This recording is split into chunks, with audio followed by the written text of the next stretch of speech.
begin our streaming here. Today's another little office hours day.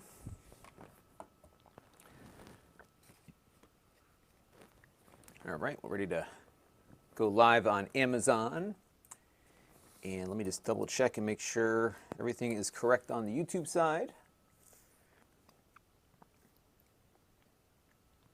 And yeah, so what we're doing today is we're going to test out this dock. I'm not shooting anything today. We're going to get all of our notes together on this.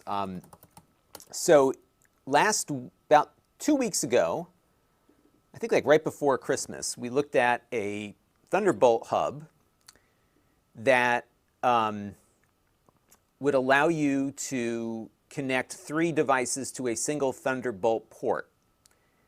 And a lot of you enjoyed that review. That was from OWC. And a lot of folks wrote in saying, I wanted a dock with more power delivery and more stuff on it. So this one has more stuff. So you get that same hub configuration, so you got the 3 hub ports here, but you get gigabit Ethernet, 3 USB ports, and then on the front, you get a few more things, namely a card reader, another USB port, your audio thing here, and then your Thunderbolt connection. So this is a little more robust. It's even got a power switch. And so if you've got like a more powerful MacBook Pro, if you want to get closer to 100 watts, you can get there with this one. So this does 90 watts. And I should mention up front that I'd love to get your feedback as to how to disclose this one. So this is from a company called Kensington, and I've been doing video work for them for many, many years. They make great, they're more of an office, you can buy them on the consumer side of Amazon, but they're more of an office kind of company, direct business to business kind of products. So that's kind of the market they live in. But these things are great. What I like about them is that you're going to find similar features on other docking stations, but you tend to get a better level of support. They've been around for a long time. In fact, this is the first Kensington product I bought 30-something years ago. This is I use this on my Apple IIgs and later on the Mac. This was their trackball mouse, which still works as well today as it did 30 years ago. Like super high quality stuff. So I've been doing videos for them. You'll see them all over Amazon for a lot of the products that they do. And they're not reviews, they're just kind of product overview videos, kind of similar to what I do with Plex and everything.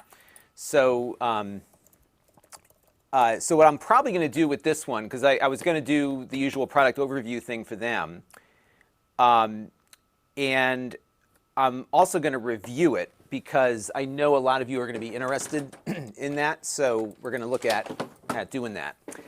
And by the way, if you are watching on Amazon, leave me a chat to say hello. And I will answer them. I'm just going to leave a quick note on my app here for that.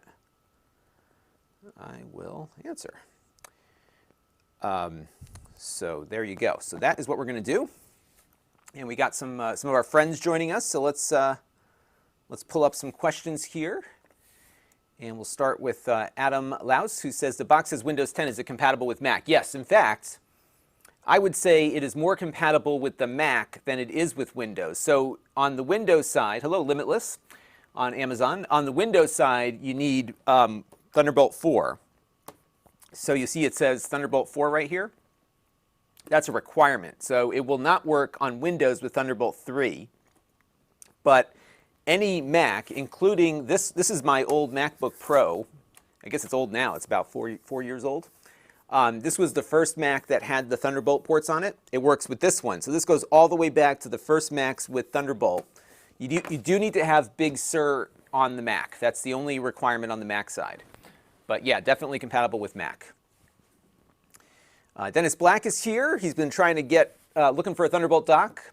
Yeah, there's a lot of choices. We looked at one from Pluggable, and Kensington makes a similar one, which is universal. I actually have the Kensington one now attached on my desk here. It's great. It's a universal dock. So when I have my Windows computer, I just plug it in.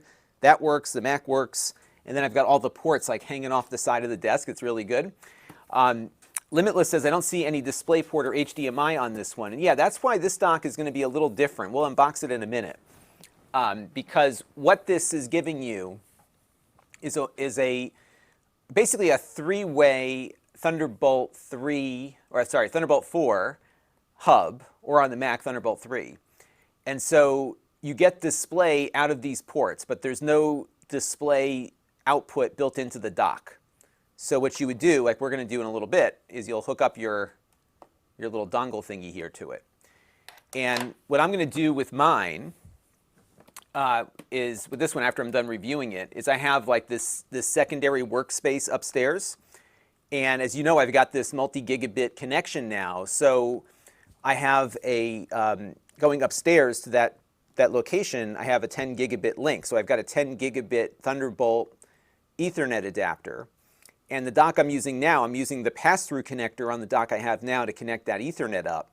But my monitor only supports HDMI, at least with the slots that I have left on it. So I have to plug in a second display adapter into the Mac whenever I hook it up there. So I don't have a single cable, I got two. So this will solve that problem, because what I'm going to do is put the USB-C HDMI adapter in one of these ports, and then I'm going to put the Thunderbolt Ethernet in this one. And again, I'm using the Thunderbolt Ethernet because it's 10 gigabit and this one's only 1 gigabit. And then I still have a Thunderbolt port free for hard drives or whatever else I want to plug in. So yeah, so you definitely need dongles with this one. But there's real value to this because, you know, I found with these docks is that a lot of times, you know, you buy the dock and it has ports that you're not going to use. So what I like about this is you have the flexibility. So you have, you know, 1 in, 3 out. So you're net 2 on your Thunderbolt ports there.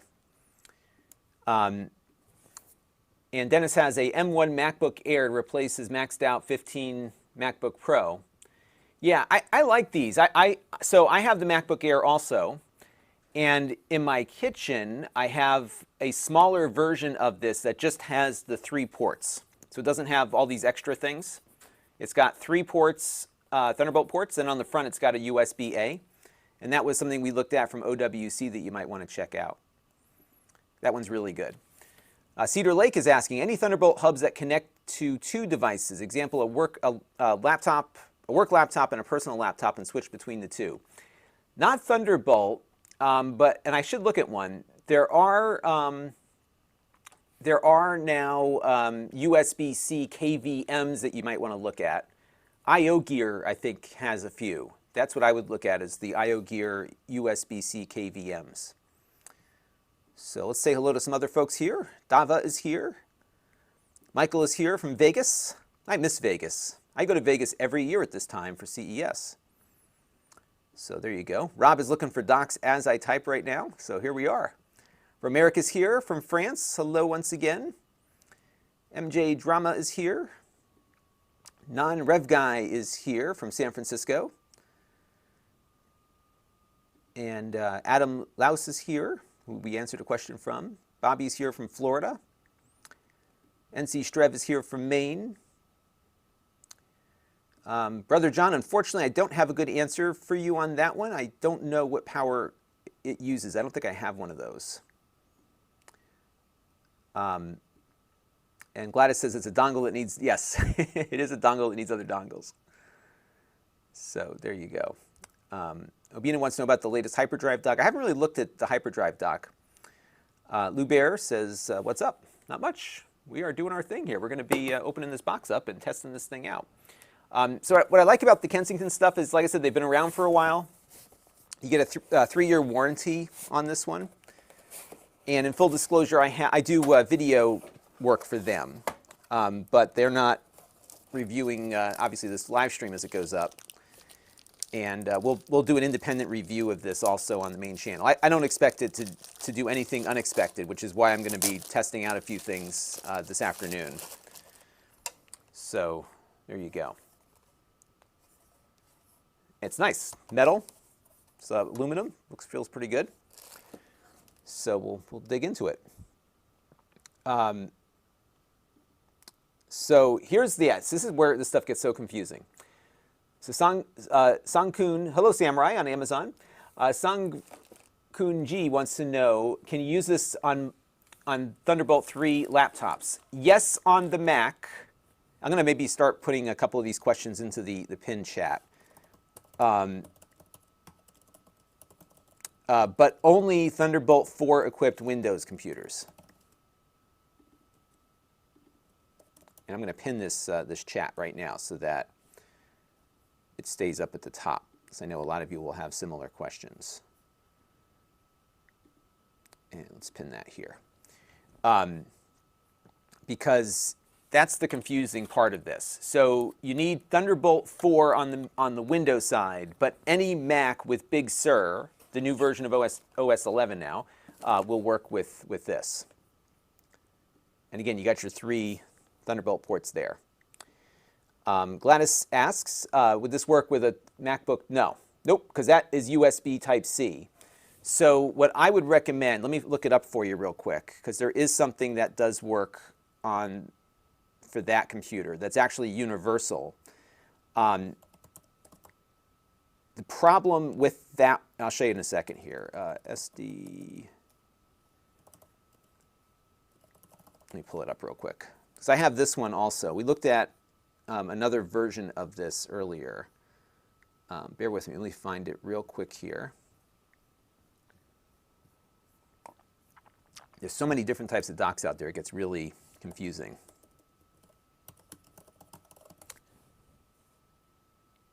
Is this it? Hang on, they've got so many different docks now. it gets easily lose track of which one you're looking at. I think it might be this one. That's the compact one.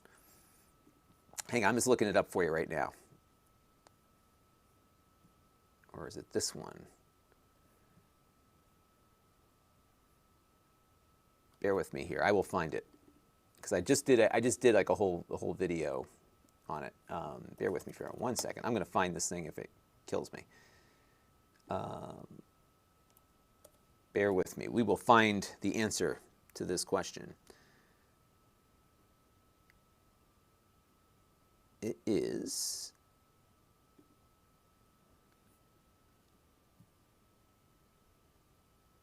okay, it's the 5600T is the one you want to look for, because that's the one I'm using on the desk here. So let me pull this up for you, and you will see what it looks like. So this one is the one that I would recommend for a USB-C laptop. And here's what I like about this one. Lots of power delivery, and it works with USB-C and Thunderbolt, and you get a ton of ports on this thing. And what's cool is that you're not limited on the display options.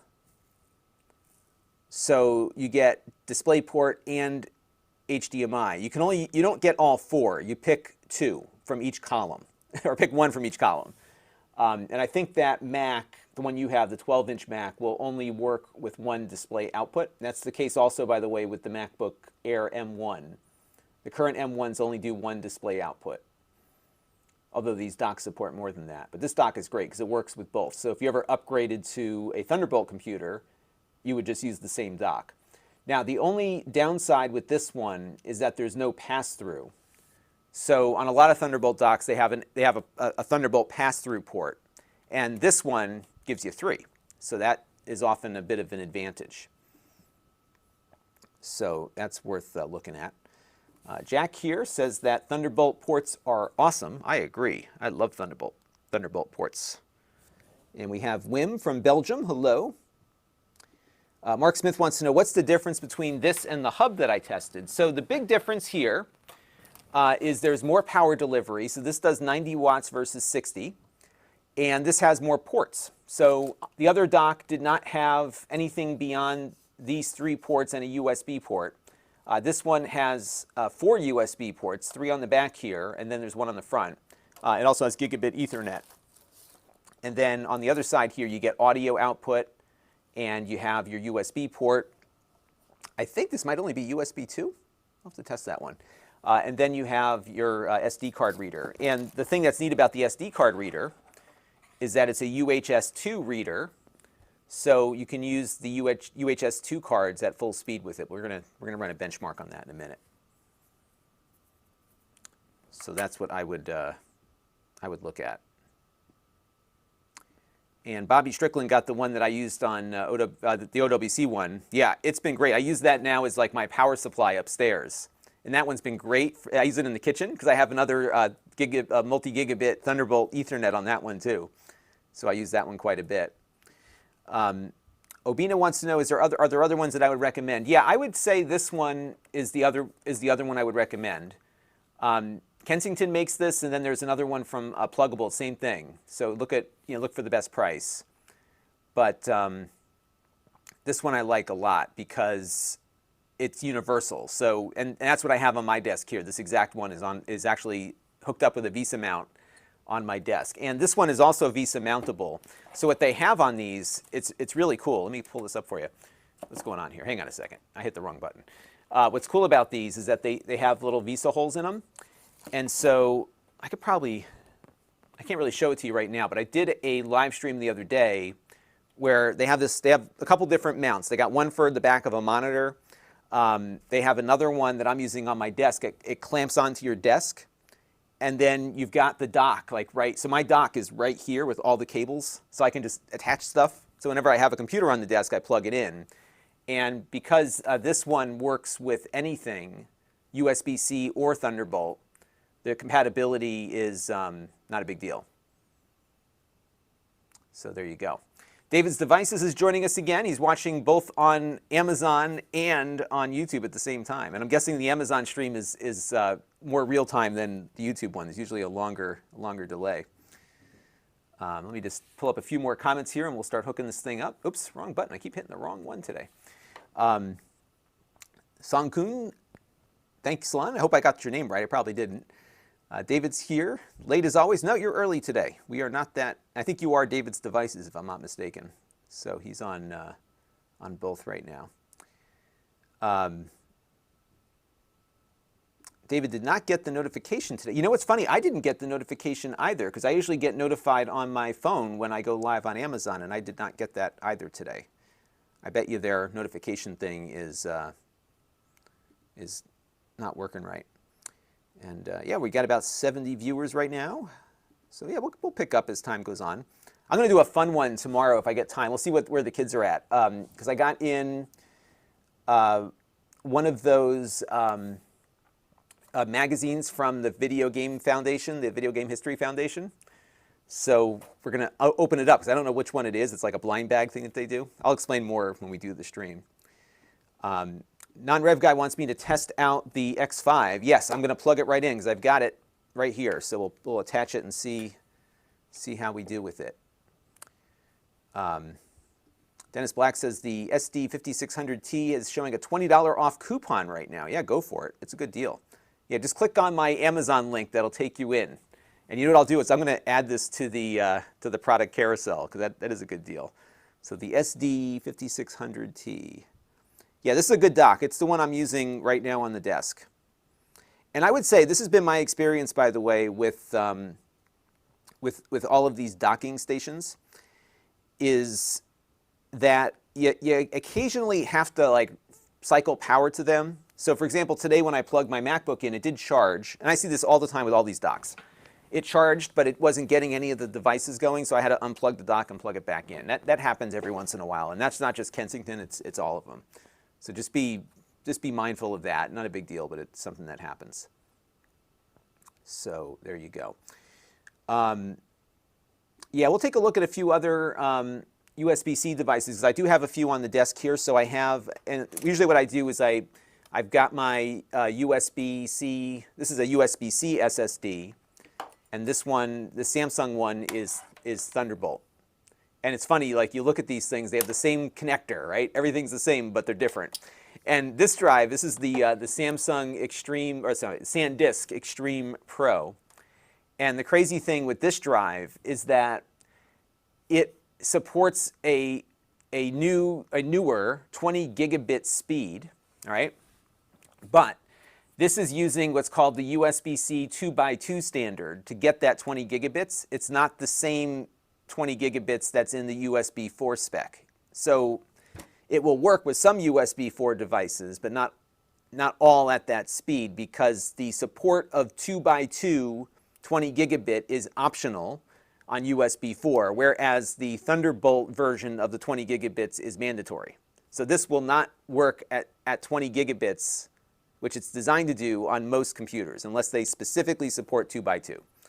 So I know it's not going to support that full speed here, but we just want to see what kind of speed we get out of it. So very confusing.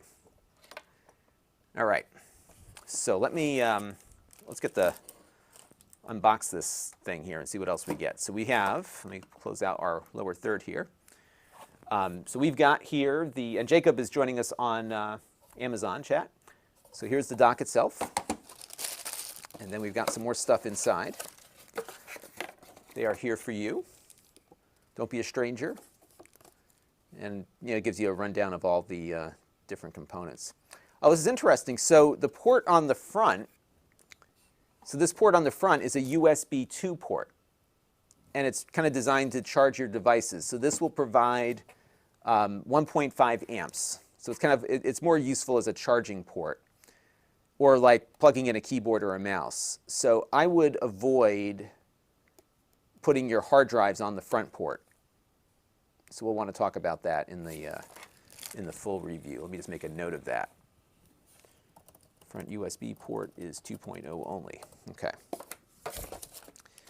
And we've got some instructions. The other thing that I like about the Kensington package is that they give you a longer cable than a lot of these other dock manufacturers do. So I think it's like 0.8 meters. One of you can do the math on that. But a lot of times you get a much shorter cable. However, generally you're going to want to put the dock on the desk with you or in close proximity. Again, I've got that clamp. I'll show you what it looks like actually, because I found it to be really helpful. Kensington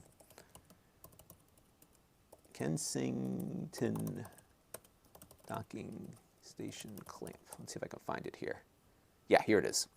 So this is their, and I bought one of these because it is so useful. So here, let me switch over to the Amazon page that I'm looking at.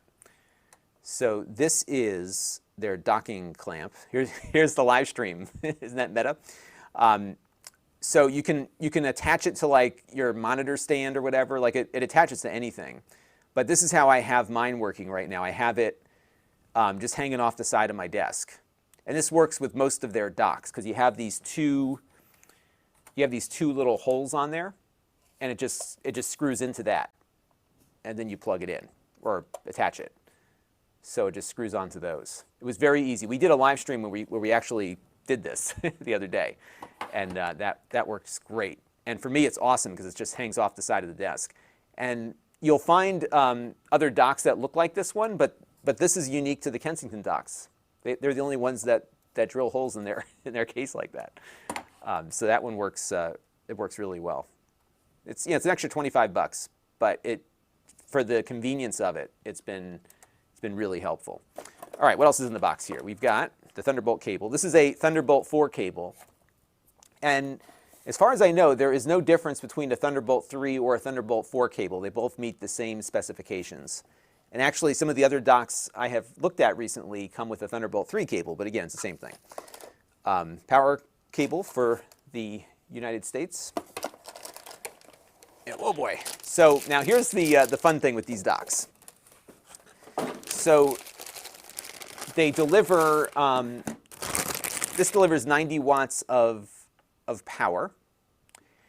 And when you get 90 watts of power, you need more than that in the power supply. So this particular power supply is delivering 180 watts. So you'll say to yourself, why can't it do 100 watts? I don't know. But the reason is that there's some power budget because this needs to provide enough power to power the dock itself and supply power to your computer and power all of the devices that you plug into it. So in many ways, this is like a powered hub. And my understanding of the Thunderbolt protocol, and you can all correct me if I am wrong, but this, each port needs to be delivering 15 watts of power to whatever device you connect to it. So on top of the 90 going to the computer, 15, 15, 15. So that's why you have these big power supplies. But the cable is big and is long enough that you can put the power adapter on the ground. So there you go. All right. So we got the dock. We got the power supply. I'm going to plug this in a second here.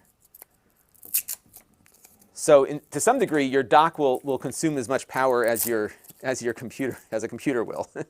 But it doesn't, I mean, it's not consuming 180 watts all the time. You know, it's just when it needs it. So we will attach this to there. I'll put this on the floor. And we're going to test out all sorts of stuff. I got an eGPU over here. I've got some hard drives. We'll try out a few different things. But remember, what I would do, and I'll probably hook up a keyboard to this in a second, use this only for your keyboards and mice and charging, because this is only USB 2. Gladys says, yeah, these docks are typically not portable. The dock itself is small, but the power supply, as you saw, is just as big. They do make a compact dock, and there are a lot of travel docks, and there are Thunderbolt travel docks that Kensington and others make. The hard part is you can't get around the power requirements on these things. And it just, you know, to deliver 180 watts of power, you just need a big power supply. So there you go. Nick is asking, oh, I usually do post these to the playlist. However, the one that I did with that mounting bracket was only done on Amazon. I forgot about that. So if you go to the Amazon link and follow me there, you'll find that stream on Amazon. They do archive those there. So I think it's Lon.TV/Amazon Live. You'll see that in there. All right. So let's get everything connected. So first step here is to plug in some power. And I got to go find my my keyboard that I'm going to use. I like to use those integrated keyboard and trackpad deals. And I'm just going to grab this one because it's compact and available to me at the moment. So this is that Lenovo one. I really like this, actually. It's kind of sacrilegious to control a Mac with a ThinkPad keyboard. All right, so now I'm going to plug in first the little transceiver for my keyboard trackpad combo, because we're going to control the Mac with that. And what I want to make sure is that I don't have anything currently on the screen here. Let me just boot this thing up. Battery might be dead on this Mac, actually. Oh, it's still going. So let me just get into it real quick. And I like using this Mac because it's the oldest one in the fleet that I have here. So if it works with this one, it's likely going to work with all of them, right? So that's kind of the thought process here. All right, we're good. Okay. Yeah, it's funny. I've been using that M1 MacBook so much more than other ones. Let's see if we got some more questions here. Any available power supply in the dock? I'm assuming you're wondering if there are docks with power supplies built in. I have never seen one with a power supply built in. They generally require external power just because of the power requirements. And Thunderbolt in particular, when you've got 3 ports, it's a lot. You know, just alone, you've got, what, 40, 60, 15 times 3 is what? That's 60 watts on its own, maybe? What, not that much. 45. So, you know, it's, yeah, 45 watts. Just 45 watts just for the ports that you have to have available. And that's power budget, so it's not consuming that all the time. So Obin is asking about, with the dock constantly connected to power and my laptop plugged into the dock, even when my battery is full, it will still be connected to power, even if I don't need power. Yeah, so here's the thing with these docks, is that they're not going to consume more power than they need. So although it's a 180 watt power supply, more often than not, you're not consuming all that much power. So for example, right now it's plugged in and on. And I don't have my kilowatt connected, but I would venture to say that it's probably using just enough power to keep that light on there, but nothing more than that. And I like there's a power switch on this. That's nice. So I wouldn't worry too much about it. It's not going to consume that much power. I think that for the most part, a lot of manufacturers have gotten really good about being conservative when it comes to power use.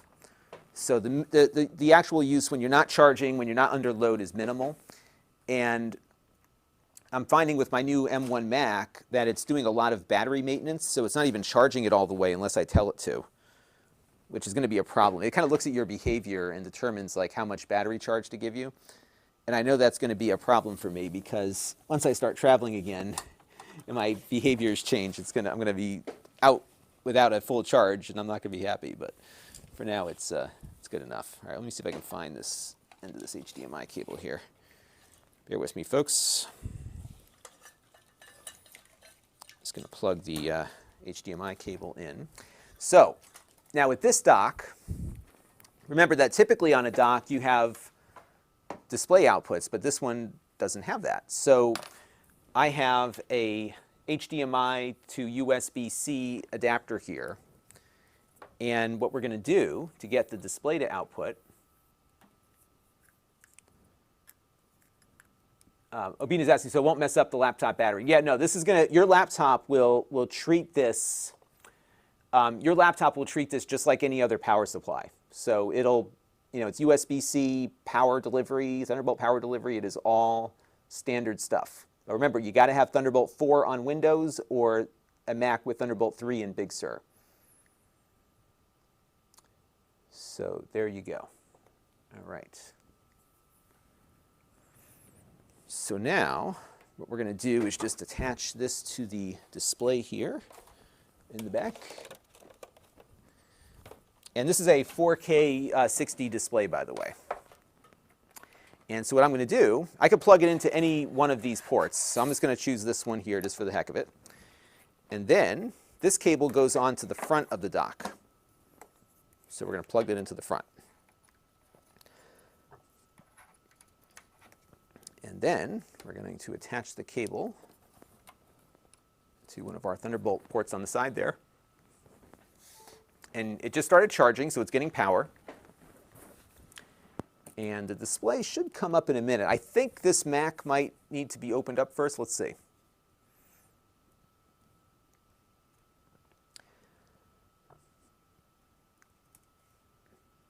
So I may have to open the Mac's display up here to let's see what's going on here. So unlock it with my Touch ID real quick. Okay, there we go. Yeah, with the Macs, sometimes you got to have the display lid open and then it'll figure itself out here. Let me check and see if we have the right. Let's go to input. Yeah, I think HDMI 1 is what I plugged into there.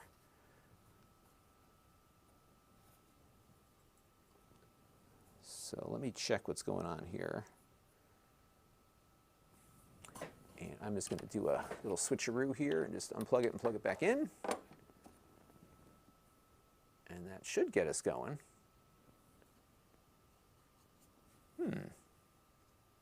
Not yet. Okay. Let me power the dock off. I'll power the dock back on.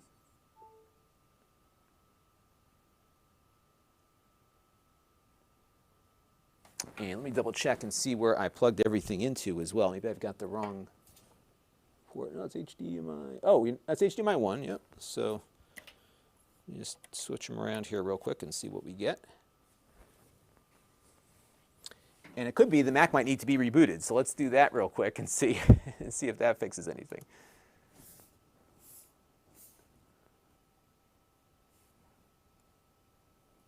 Because it's not finding the other display just yet. Let me just try one little other piece of troubleshooting here. Let's plug that into that. Yeah, so it's not it's just like this Mac is not currently recognizing any. Oh, there it goes.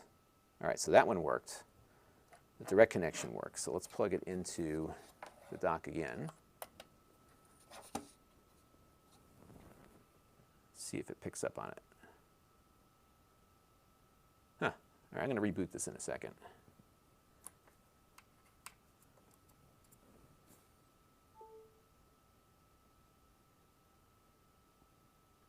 And I'm hearing a little, I think it's working better now. Let's see.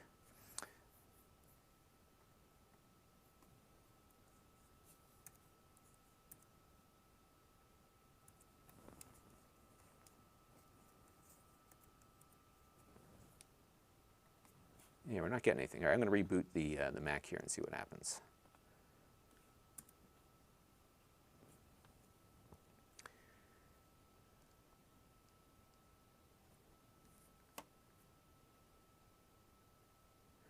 I'm not sure this is serious now. Claudia says, I'm new to computing. I want to know if it has a port to connect a 5 1/4-inch floppy drive to my quantum computer. Probably not, although you could probably get a USB adapter for that. John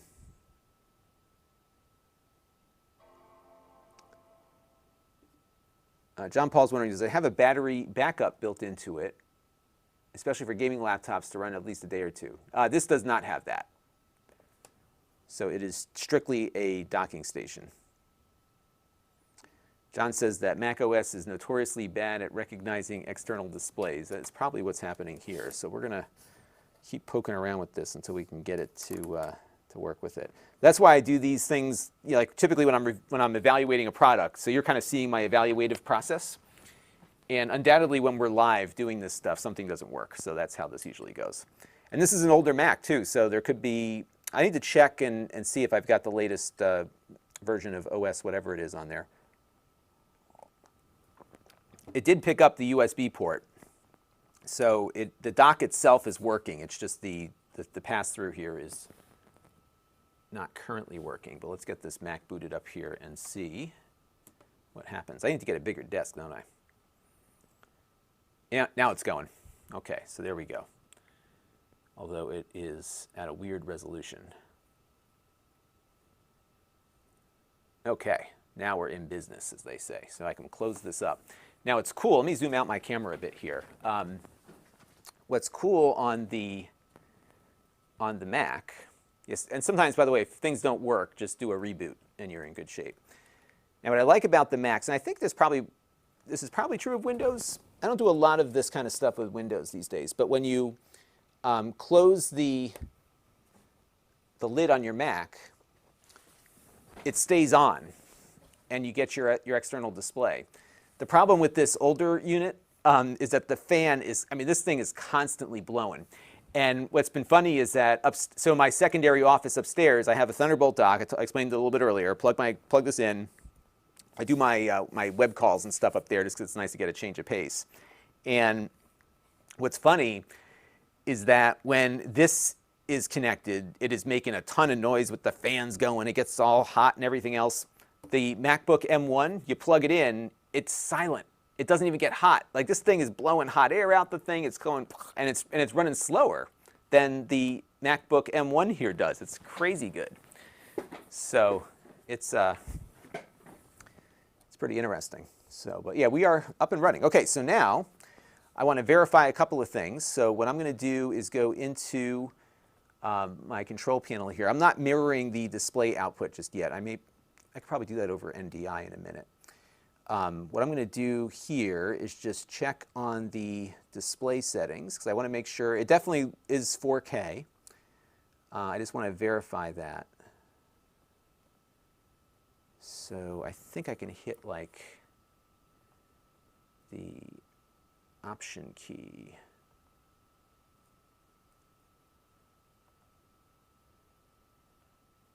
Yeah, I think if I go here. Yep, okay, so right now it is scaled at 1080. So this is running at 4K, but it's giving me the equivalent of a scaled 1080. So that's what I wanted. And I think what I want to do is just check in my system settings here, just to make sure we've got everything hooked up as we expected it to be hooked up. So if I go over to hardware, graphics and displays, and we'll click on the Radeon 460. Yes, so this is running at 4K 60 Hertz right now. So that is working as advertised. David Bound, yeah, so I think that's very true. And I think the older the Mac, the more temperamental it becomes. So, you know, a reboot here solved our problem. And I've seen this on this Mac before, where these USB-C Thunderbolt ports get flaky. But right now it seems to be working pretty good. And a lot of confirmation out there that OS X gets a little flaky with, with that. Non-Rev guy is enjoying his M1. Yeah, I love the M1. And I'm so excited for the MacBook Pro with whatever version of Apple Silicon they're going to come up with. It is really good stuff. Yes, Easy Res. I should get that because there's a few things that I want to do with my Mac related to transmitting video back and forth. All right, so the next thing I'm going to do here is I'm going to connect up my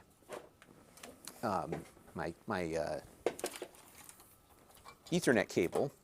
So we're going to plug my network, gigabit network, into the Ethernet port here.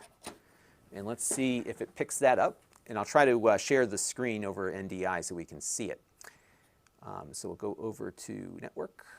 And I think, yep, this is it right here. So we're connected. Now, one of the things you've got to do on the Mac, it might be hard to see right now, but you have to set the service order. Otherwise, it defaults to one versus the other. So right now I have the Wi-Fi on, and it is the main, it's the first priority connection, but I want to use the built-in gigabit Ethernet first. So I'm going to go to set service order, and as you can see, this thing has had a ton of different different devices hooked up to it. So I don't even know which one it is. Let's see. Yeah, I gotta make this bigger so I know exactly which one it is. This is USB 10, 100, 1000 LAN. So let's go set service order, and I think it's this one because it sees it as even though it's a Thunderbolt dock, these things are running on the USB bus inside of the dock. So now that USB is the primary connection. And I'm just going to do a quick little speed test to make sure that the Ethernet is working as we expected it to work. I don't know if they offer a speed test app. Oh, they do on the Mac. Cool. I've been using their app more than the website. This looks cleaner. So that's been working much better. Let's grab that real quick. Yeah, we got a new follower on Amazon. Thank you for the follow. Okay, so let's open this up here, and we'll allow this. Okay, so now I'm going to run a quick speed test just to see if we can get the gigabit connection out of this thing. So I'll hit go here, and just want to make sure it doesn't have my IP address on screen. Yeah, there you go. So yeah, we're getting gigabit speeds here.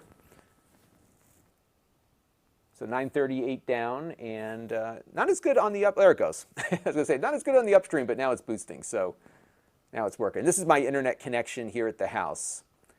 And I'm finding, as I am using this network connection that I now have, is that these speed test destinations don't often, support the full amount of bandwidth that I have available to me here. So let me just run another one real quick and see if I can get to a better server here. Hang on one second. Let's change server. There's the Comcast guy told me there's a server in Rochester, New York that is the one that he likes to connect to, although I can't search for it here. Let's see. Let's just grab,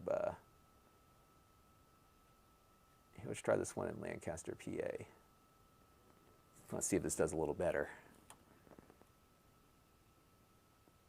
And this is my internet connection. I could do one of those, one of those iPerf tests locally on the network. But Greg D, thank you for following me. Much appreciated. And you'll see that burst up here in a minute. But that's been the biggest thing. It's like I have 2 gigabit symmetrical bandwidth now, and I can rarely get these speed tests to max out. It's almost like the servers you're connecting to are not. You're maxing out the available connection there. Let me try one more. Just wanted to see if there's a setting I've got to adjust for upstream.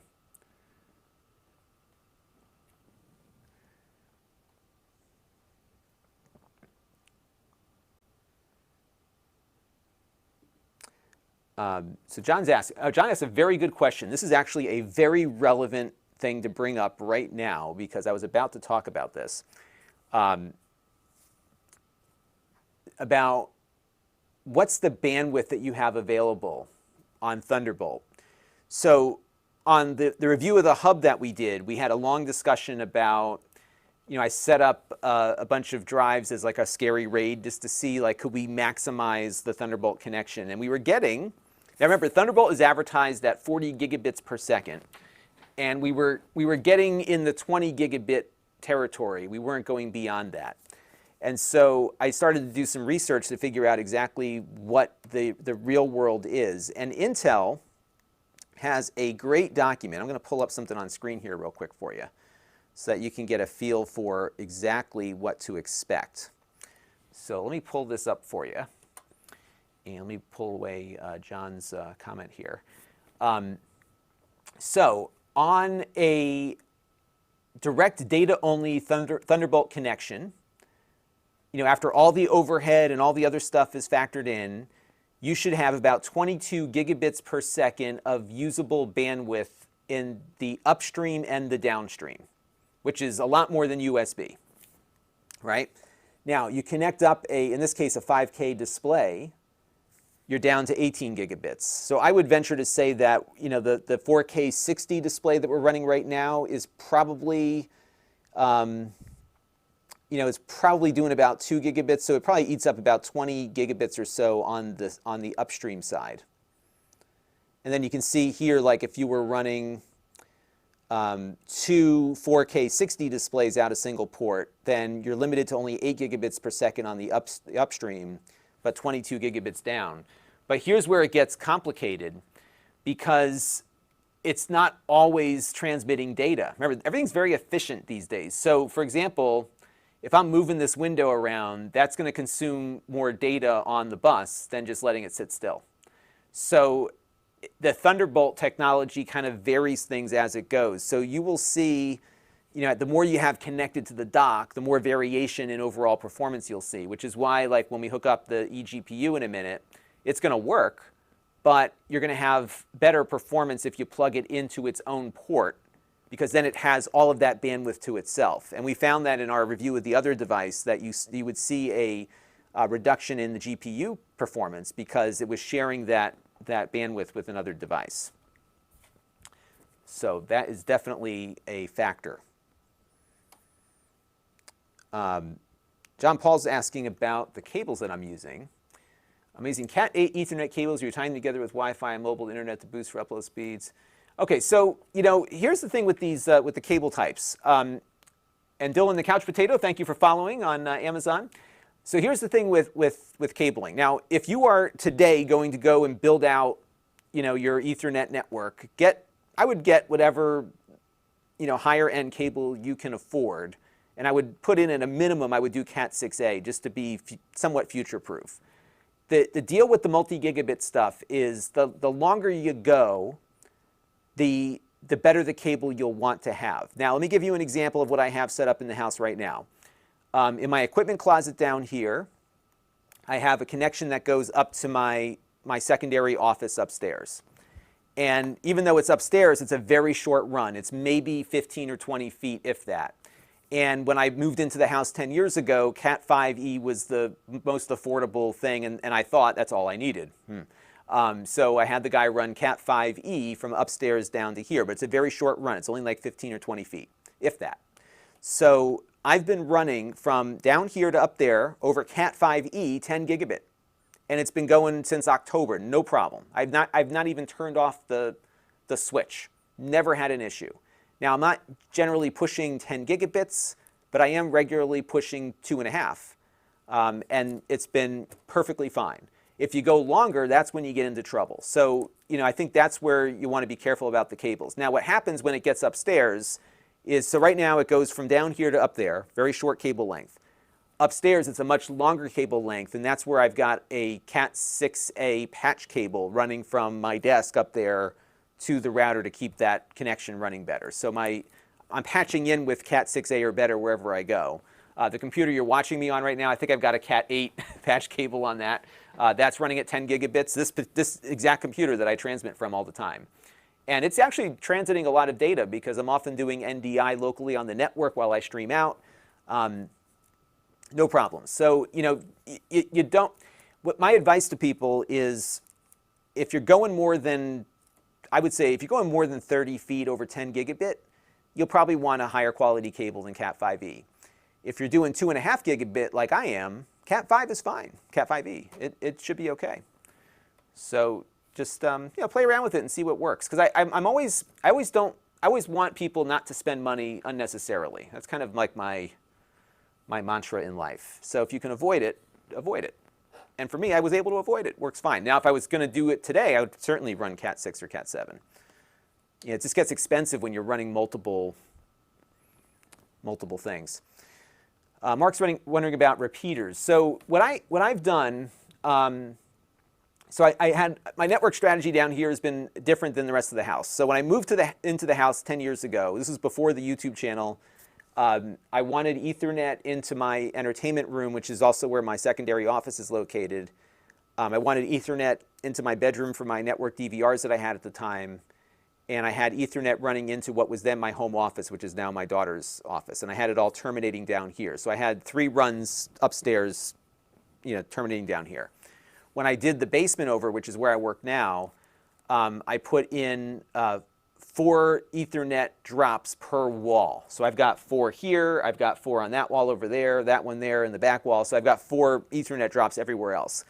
And the reason why is that I think if you can, again, if you're designing your network today, I think as many direct runs as you have, the better, because then you're not sharing, these network switches are dedicating bandwidth between ports.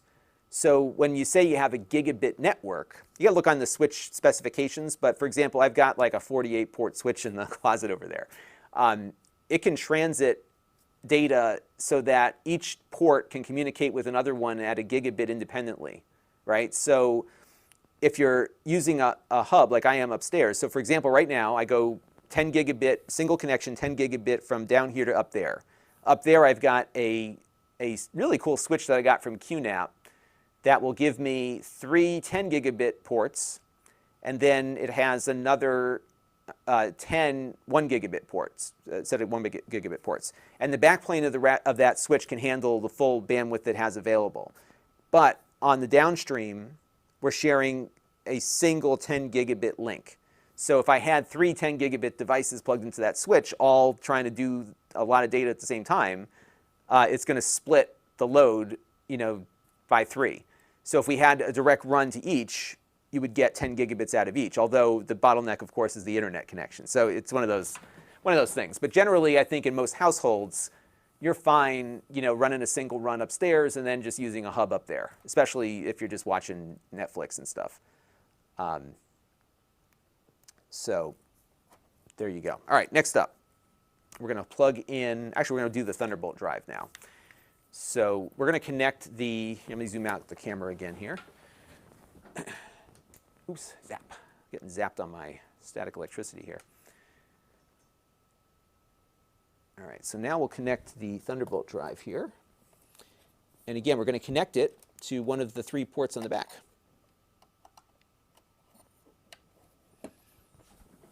Okay, so that's plugged in.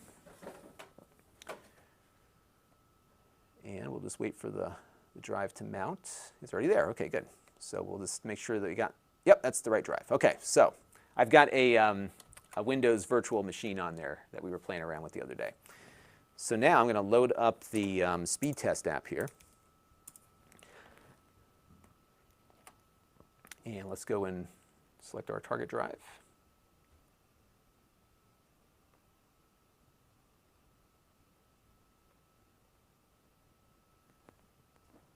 And I'm going to zoom the camera in just a little bit so that I can capture some B-roll off of this. Oops. Okay, and let's close out some unnecessary things here. Let's get rid of the speed test app. Okay, and now what I'm also going to do is, I got this cool little backdrop app that makes things look a lot nicer.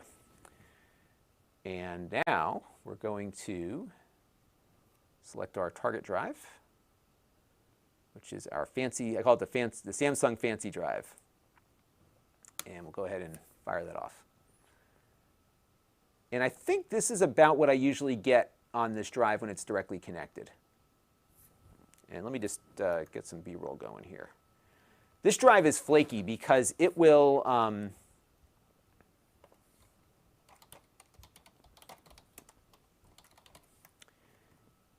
slow down. It thermal throttles quite a bit, so you'll see that happening.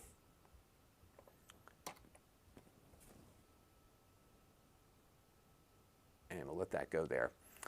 Dylan, the couch potato, is asking about iPhones. No, this is only Thunderbolt, so this will not work with any USB-C devices.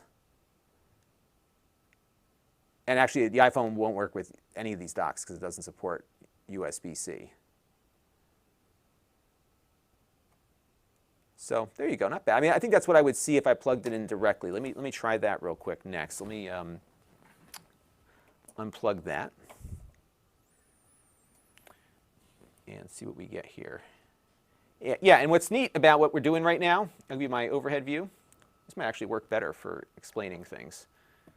Yeah, a little tension on the cable, hang on. So what we have happening at this very moment is we have, out of a single Thunderbolt port, we are outputting 4K 60 out of this. So this is our 4K 60. This is our Thunderbolt drive, right? So we've got, two things happening out of one port. And that's what's new about this, because these types of devices where you could just plug in whatever you wanted in the back just really didn't exist. A lot of these docks would have a display output and some other ports, and then maybe one of those pass-throughs, but not three pass-throughs. And then each of these is providing the 15 watts. So that's that. And then what we can do is let's plug in this drive. Now this is a USB drive. So this is not Thunderbolt, but it's USB-C. And what it will do is it will activate the USB controller when that attaches. And that's part of the Thunderbolt spec, that if you attach a USB device to a Thunderbolt port, it acts as USB. And what happens here is that it will still work. I could copy files from the Thunderbolt drive to the SanDisk drive. It would just work. But one is USB and one is Thunderbolt. So you'll see the speed differential here when we do that. So let me go back to our other screen here in a second, and we'll select the target drive. And now what I'm going to do is, did it mount? Did it mount? Yes. So I'm going to select my Extreme drive. I'll hit OK here. Now this one's going to run slower because this is just USB Type-C.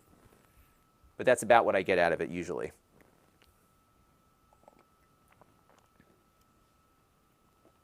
So that's kind of the difference that you'll see there. Dylan the Couch Potato wants to know, do I have a Series 7 watch? Now this is the Series 6 on my wrist. I don't think there's a Series 7 yet, is there? Maybe there is, I don't know. I just got this watch actually, it's Series 6. All right, so that is the USB-C drive.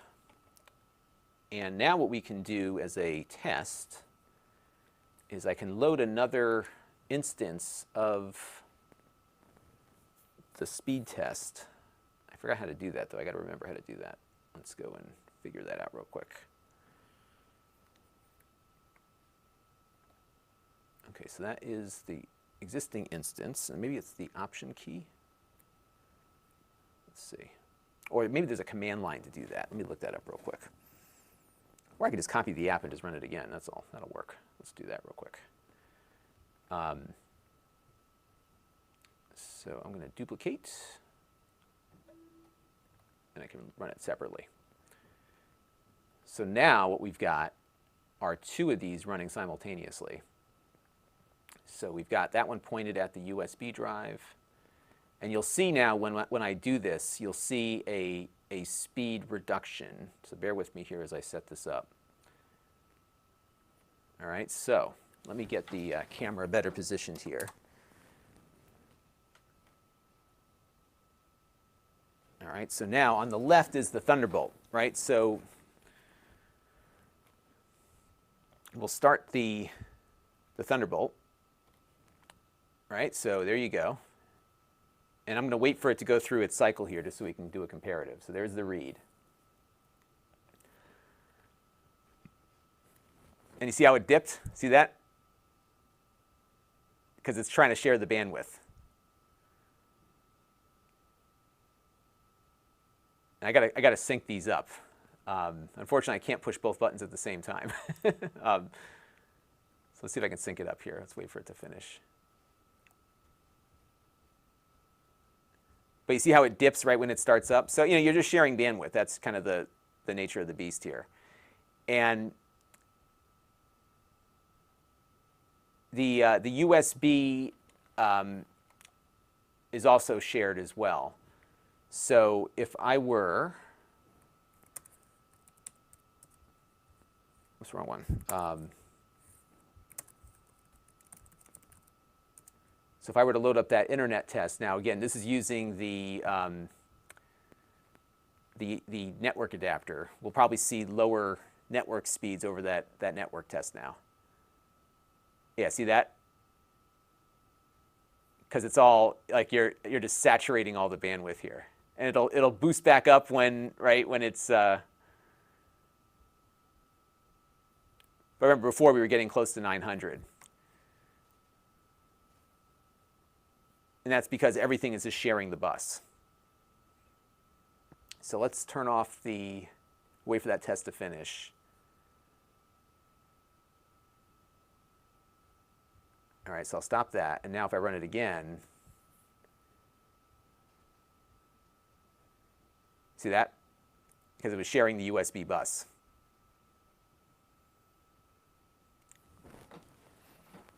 So that's kind of what to expect. That's not bad. It's just how it works. So there you go.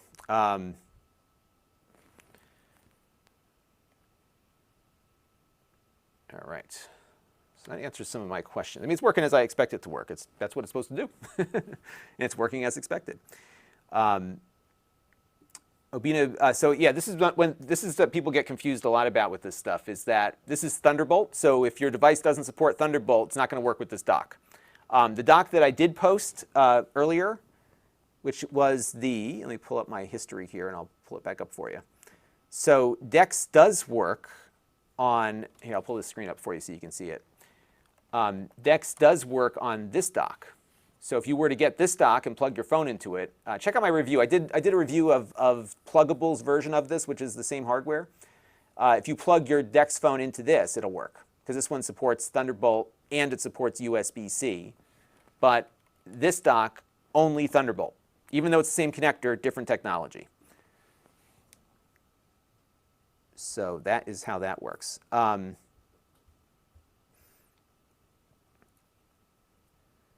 So let's see, here's the question. How would you get Thunderbolt to a computer without a PCIe port? You don't, unfortunately.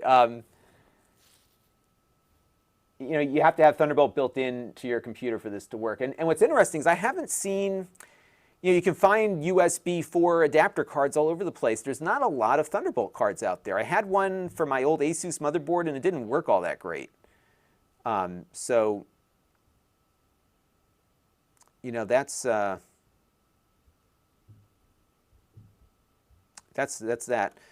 John Paul, I'm sorry, I'm not really understanding. Oh, I got to go back through some of your things here. I'm not sure what you're asking about there, John. Put it in a single chat and I can try to figure out what you're asking on that one. Richie is here from the Philippines. Hello. And yeah, so that's the other point on this, is that this dock has 10 gigabit support. So this drive can do 20 gigabits, but nothing supports the 2x2 standard. Otherwise, it would be going faster. And then the USB ports that are on the back, so you see you got 3 USB ports there. Those are all 10 gigabit ports as well. But remember, it's shared bandwidth. So you don't get 10 out of all of them simultaneously. But if this drive was drawing all the data, it would get there. So let me try one thing with that port, actually, now that you mention it. Let me close this out here. And I am going to, so we have the Extreme drive. We're going to eject the Extreme drive. And I'm going to try to plug this in to one of the other ports on here. The problem is I don't know which of my cables here supports. I think this one might. See, this is what I hate about USB, is that half these cables aren't labeled, so you don't know what it actually supports for speed. So I'm assuming this is a USB 3 cable, but I have no idea if this supports the 10 gigabit or not. So we'll have to see what we get here. All right, so we're going to plug this in.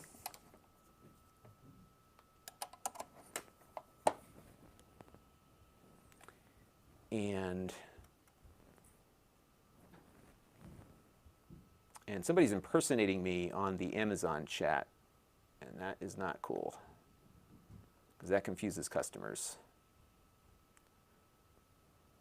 Okay, so now we're going to go over to the Extreme drive, which is back on there. And I'm going to go and run this test again. If the cable, and this could be the cable's problem, so I got to dig around my closet and see what I have. So let's run this test again. This is with just the USB port. Okay, good. This is a US 10 gigabit cable. Perfect. Excellent. So, so this is the speed coming out. Oh, error reading the test file. Hang on, something happened here. Oh, did I just kill my disk here? What happened? Oh, it disconnected. Let's try to plug that in again.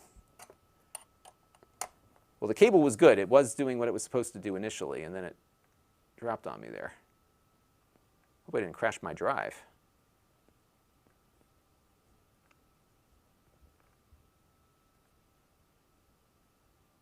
Well, the Thunderbolt drive is still showing up, but this one has turned off. So let's try this again.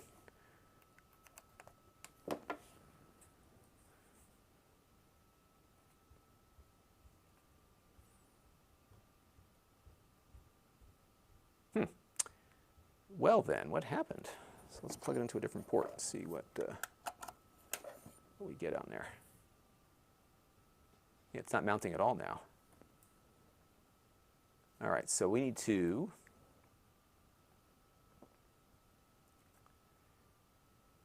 all right, I'm going to go and reboot the dock. So let me eject the Samsung drive. And what I like about the dock is that there is a power switch on it. So if I hit this, it'll turn everything off.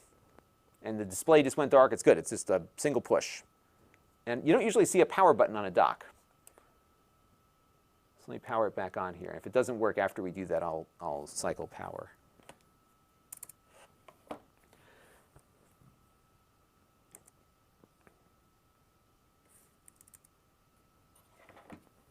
And I need to lift up the Mac display here to get the display lit up again. All right, hang on a second, folks.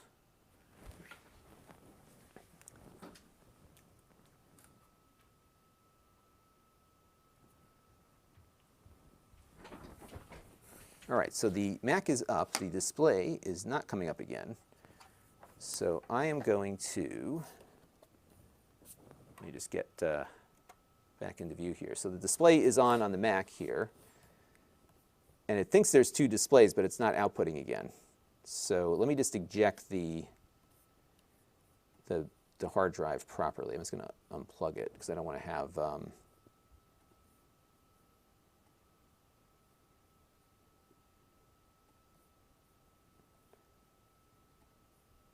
yeah, Macs are notoriously difficult.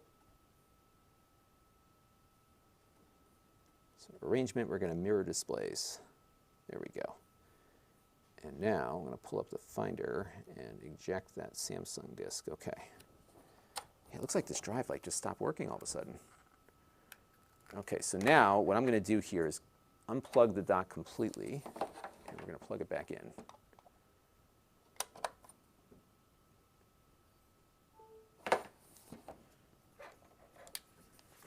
All right, so there we go.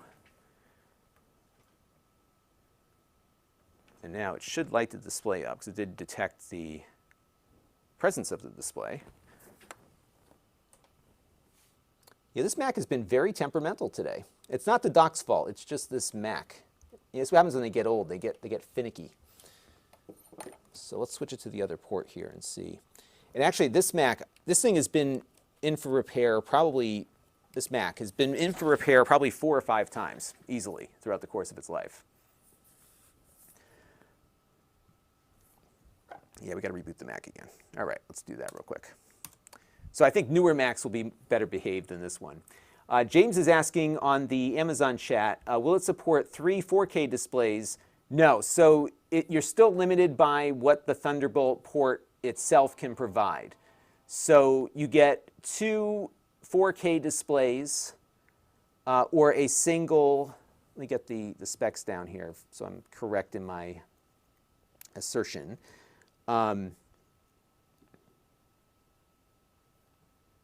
This is the, which one is this? This is the SD5700T.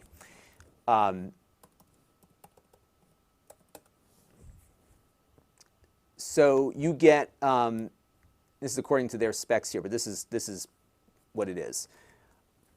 Here, I'll pull it up for you. So you get 2 4K displays at 60 hertz, and that still leaves you the second Thunderbolt port, or a single 8K at 30. So that's the breakdown on that.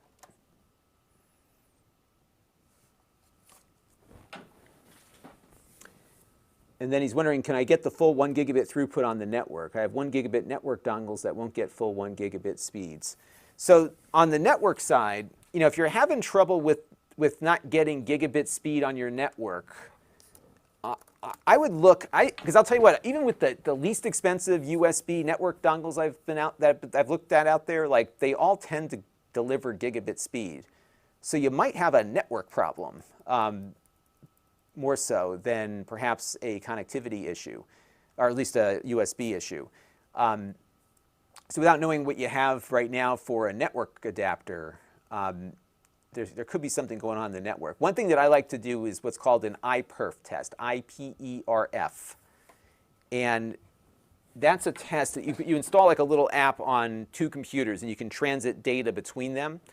And it's a great way to figure out exactly what your local network is capable of. Hudson wants to know, do you have an M1 Mac to test this with? Yes, I do. So I think we'll have better results out of that.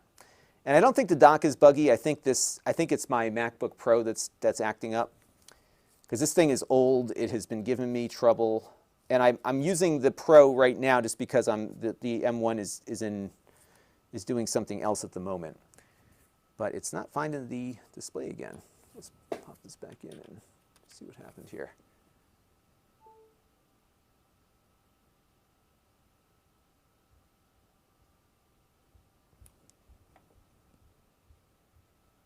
Okay, so now it switched over, but the monitor is not coming up. Let's pop it into the other.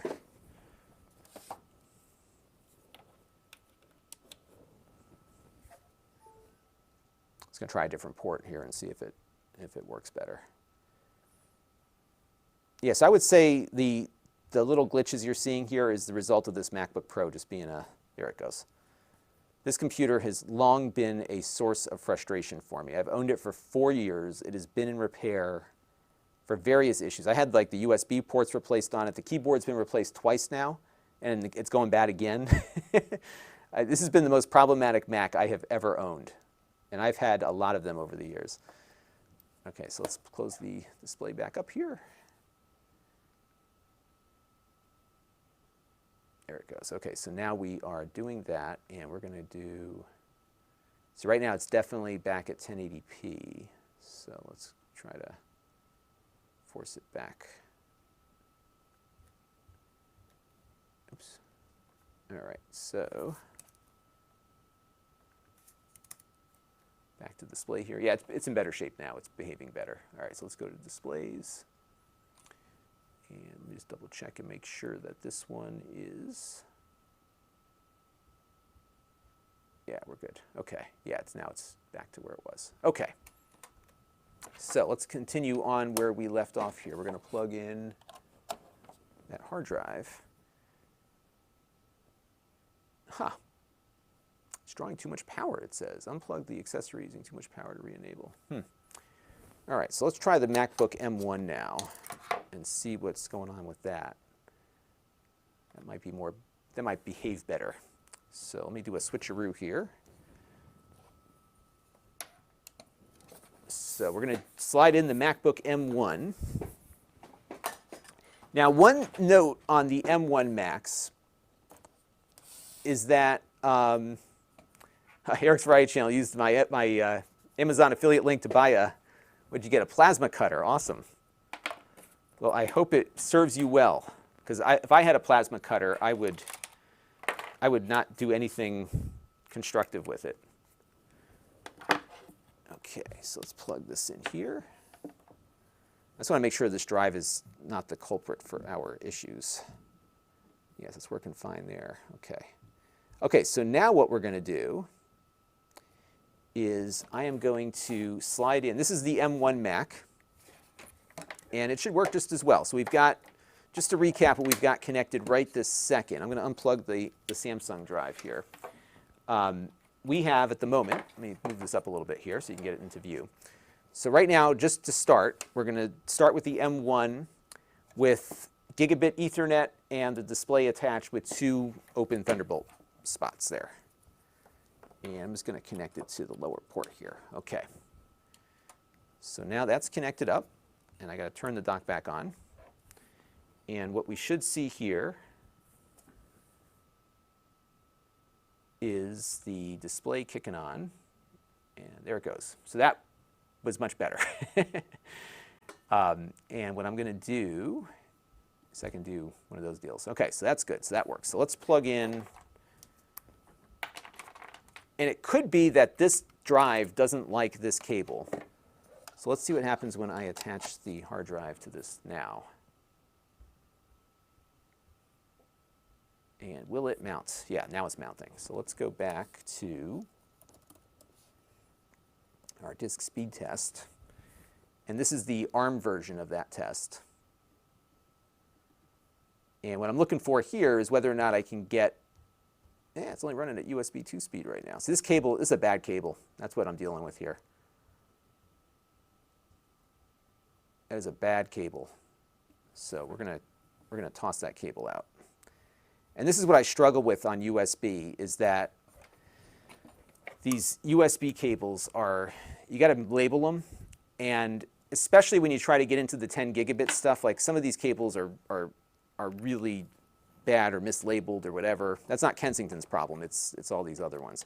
So we're going to plug that same drive in now, again, USB drive, and we're going to attach it to the USB, or the Thunderbolt port in the back there. And now we're getting closer to what I expect out of it. It's running a little bit behind what I usually see, though, but it could just be, yeah, it's like something happened with this drive. All right, so let's try the Thunderbolt drive here. I'm just trying to see if we've got,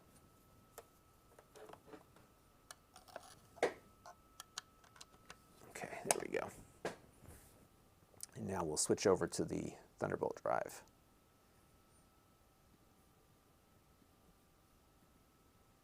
Yeah, there you go. So that's going at 1.2.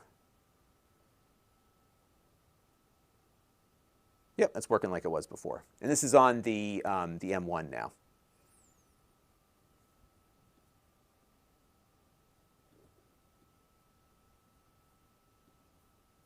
So I'm curious what the M1 is negotiating on that USB drive. So let's go over to, and while we're doing that, I'll take a look and see if we have some more questions to pull up here. Ken Driggers, thank you very much for your super chat. Put you up in lights here to appreciate you. Thank you. I just want to make sure I didn't miss any other ones. Yep, good.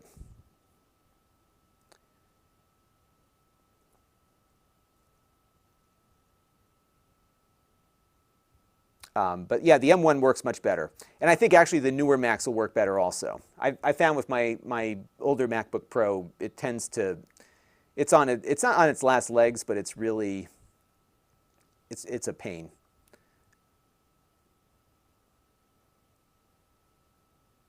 So I'm just reading through some of the questions here.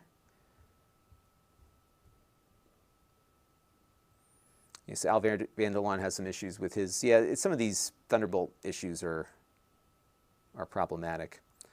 I will say to Dennis Black's point about the keyboards, the new keyboard on the Air is so much better. So much better. And bear with me for 1 second here.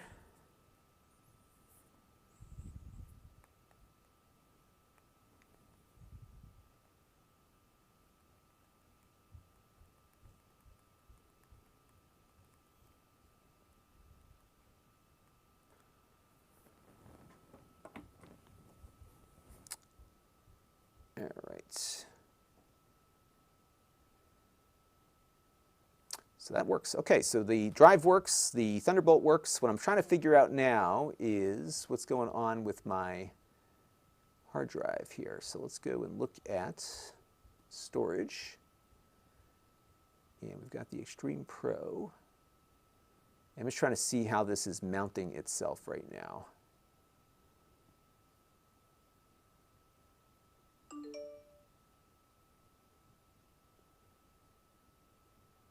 Extreme Pro.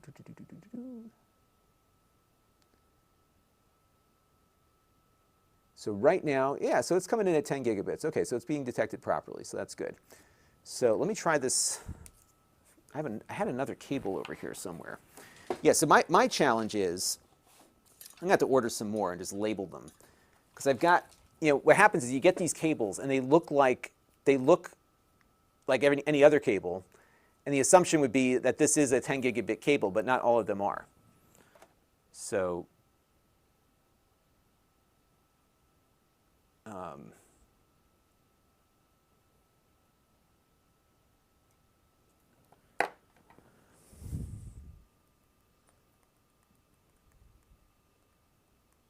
hang on 1 second, everybody.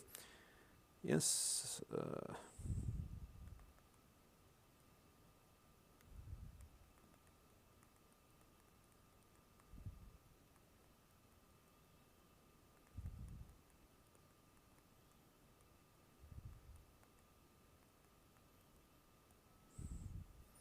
Okay.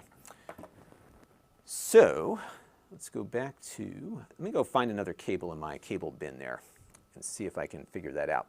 The good news is it's getting the right speed when we're on the USB-C connection, so that's fine.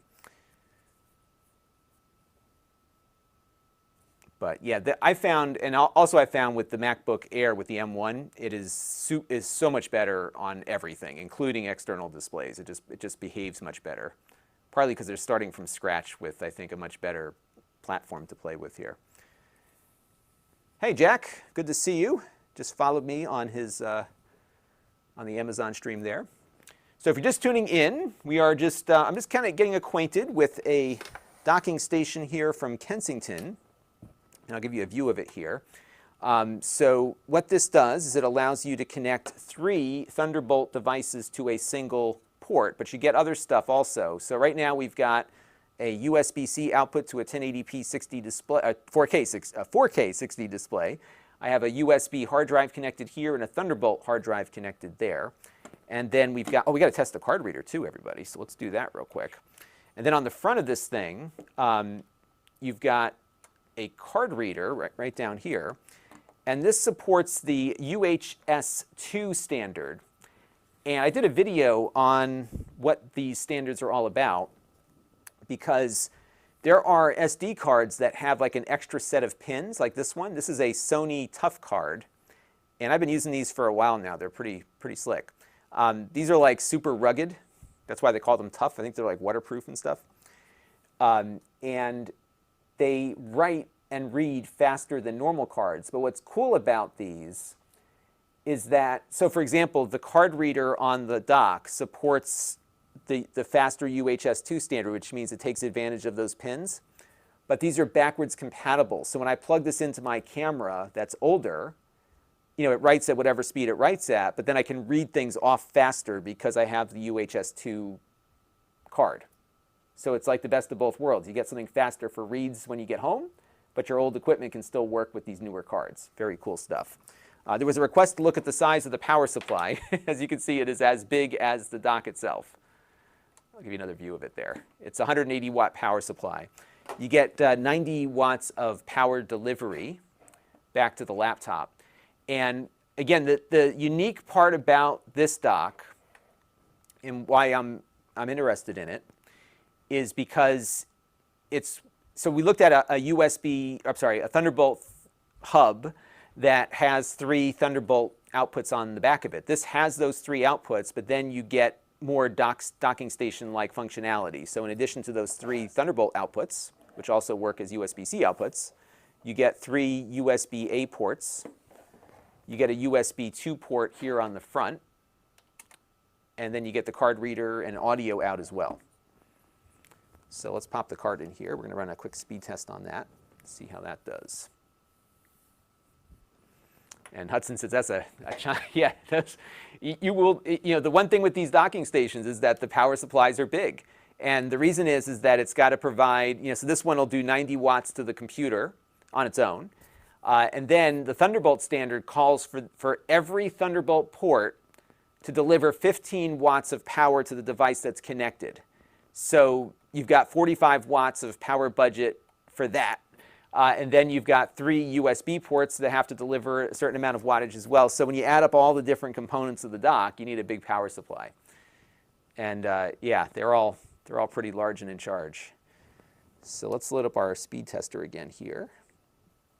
And we're going to, did it find the card? Let's see. It doesn't see it yet. Just going to pop that card in real quick and let's see if it picks it up. Oh, it is there. I must have some weird format because it just yelled at me for ejecting it improperly. Hang on, let me check my disk utility. Well, that is weird. Untitled 1. Okay, so it is mounting there. It's exFAT.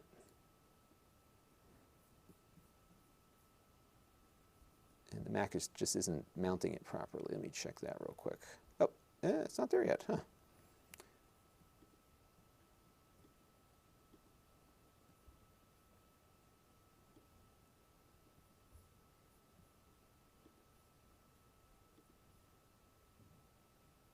Just going to eject it real quick and see if we can figure out what's going on. The one thing, by the way, with these tough cards, because they're waterproof, they don't have the write protect slot, so that's the only big difference with this card is that you can't write protect it because it's waterproof. So there's no gap in there that would create that issue. So let me plug this back in again. Yeah, it's weird. This is nothing. I feel bad because like my Macs are giving this dock a bad name here. Let me just name this thing. I was going to call it test. Because it's not mounting this disk, but there's nothing wrong with the dock. It is seeing the drive. Everything is fine. It's just this disk is not cooperating. Let me just do a first date on it real quick and see if it's something with... I'm not even sure what's on this card. There it goes. Now it's here. Okay. I have some camera stuff on here. What do we got? Oh, looks like some footage that I shot of a prior dock review.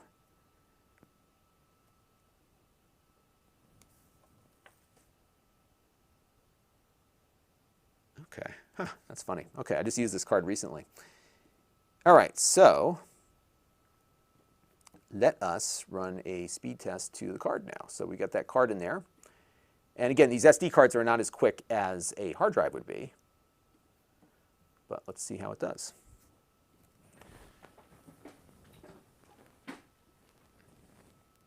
Ooh, there it goes. Yeah, something's not right with that card. It's reading nicely, so that's good. It's just the writing is not cooperating right now.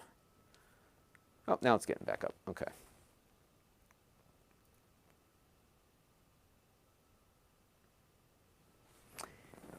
Yeah, I wonder if this is, I'm going to try plugging it into the other port, and let's see what happens there.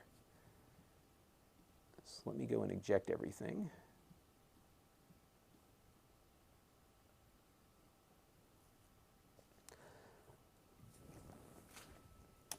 So we're going to unplug it and plug it back in.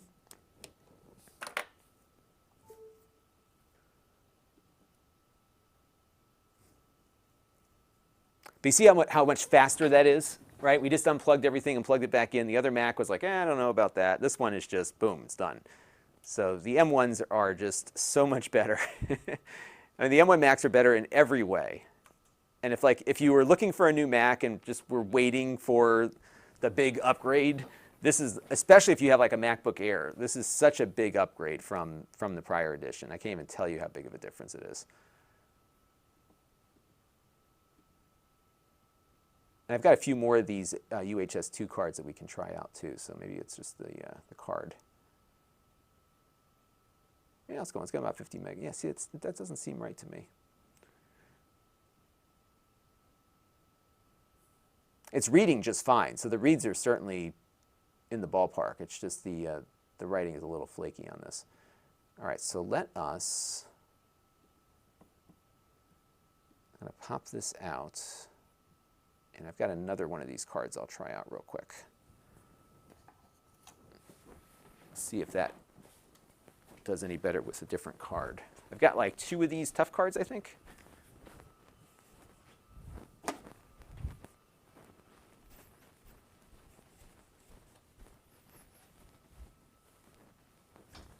So I might need to reformat it or something. We'll see.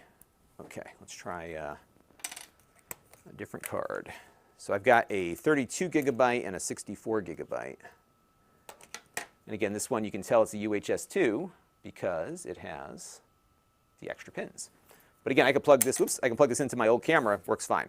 And I got one of these Pelican cases a while ago. I use this is what whenever I travel for CES and stuff, we use these to store our cards.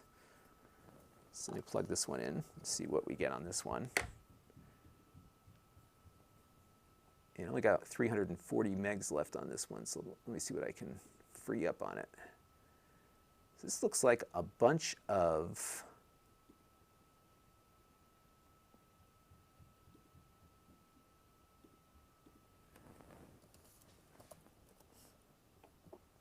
yeah, bear with me, folks. I'm just trying to figure out what's on this card so I can erase it.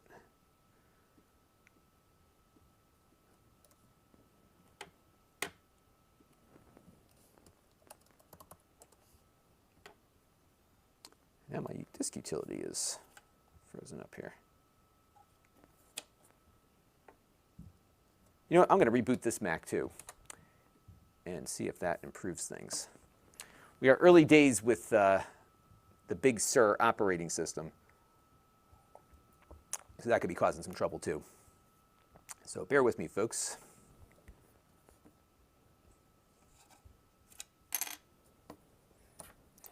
And let's do a quick reboot.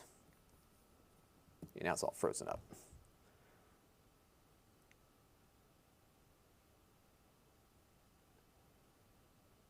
Wow, it's like really frozen. Okay, so now we can reboot.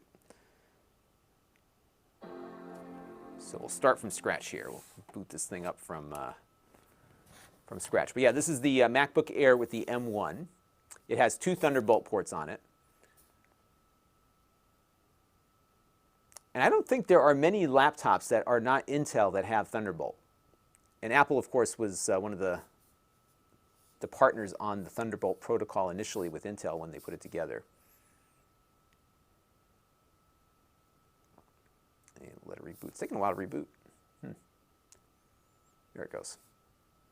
All right, so let me log in, and then we'll reconnect the dock.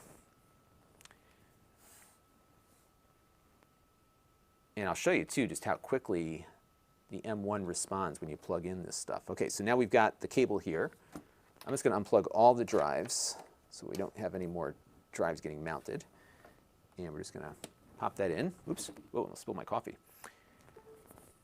And so you'll hear it beep to say that it's charging, and then the second display comes up. Isn't that fast? That's how it should be. And there you go. You are ready to go. Let's pop in my 32 gig card here. And that mounted pretty quick now. I just want to load up disk utility and see what is. So I'm just going to reformat this drive for this disk. Yeah, it's like FAT32. I don't even know what's on this thing because there's like nothing on it. Oh, I bet you there's video on here. That's what that is. Yeah, there's a bunch of video on it. All right, let's take a look at that real quick.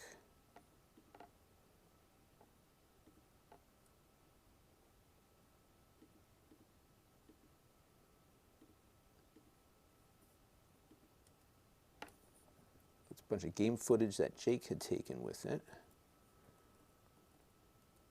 Yeah, I think we're probably good to erase this card. I just want to make sure there's nothing on it that's like really critical. Yeah, I haven't used these cards in a while, and it looks like we may have had a little corruption on the card, not from the dock, just from usage.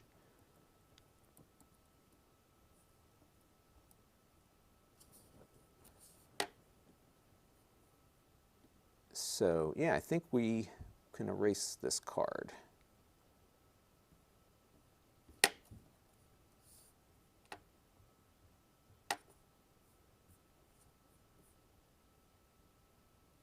Yeah, I'm going to format it. Start off nice and fresh. So we're going to erase this.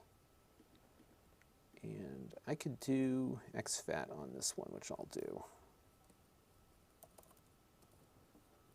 All right, so we're going to do a quick erase of that. And we'll run the speed test again and see with a nice, freshly formatted card if we do better. And we got a new follower on Amazon. I got to see if I get this one right. Abdurraf Hassan Elfandi. Let me know if I did okay on that. All right, so we've got the drive formatted now. And let's load up the disk utility.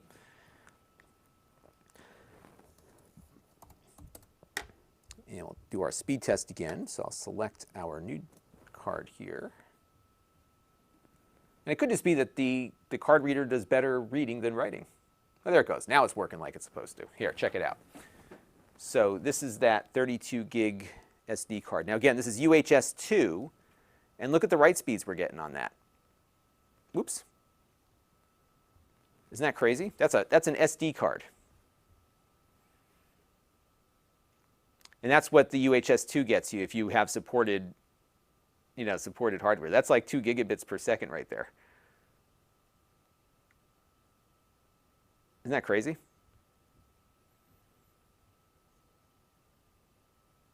So that's cool. That's great. Let me record that real quick.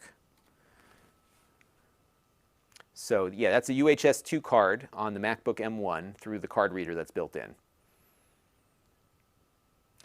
Now, the cool thing is, again, if your camera doesn't support that speed on writes, it's fine, but you can read the stuff off of it at that speed. So if I go out in the field and shoot a bunch of 4K video with my camera, it's only, writes out at like 100 megabits per second. Doesn't need all that much speed. But I can pull the data off at what looks like 2 gigabits here. So that's pretty significant. Not bad, huh? So that is the front card reader on the dock here. And again, you're able to do that because we have a UHS 2 card. So let's pull that out real quick. And let me also pull up my chat here because I'm missing chats. There we go.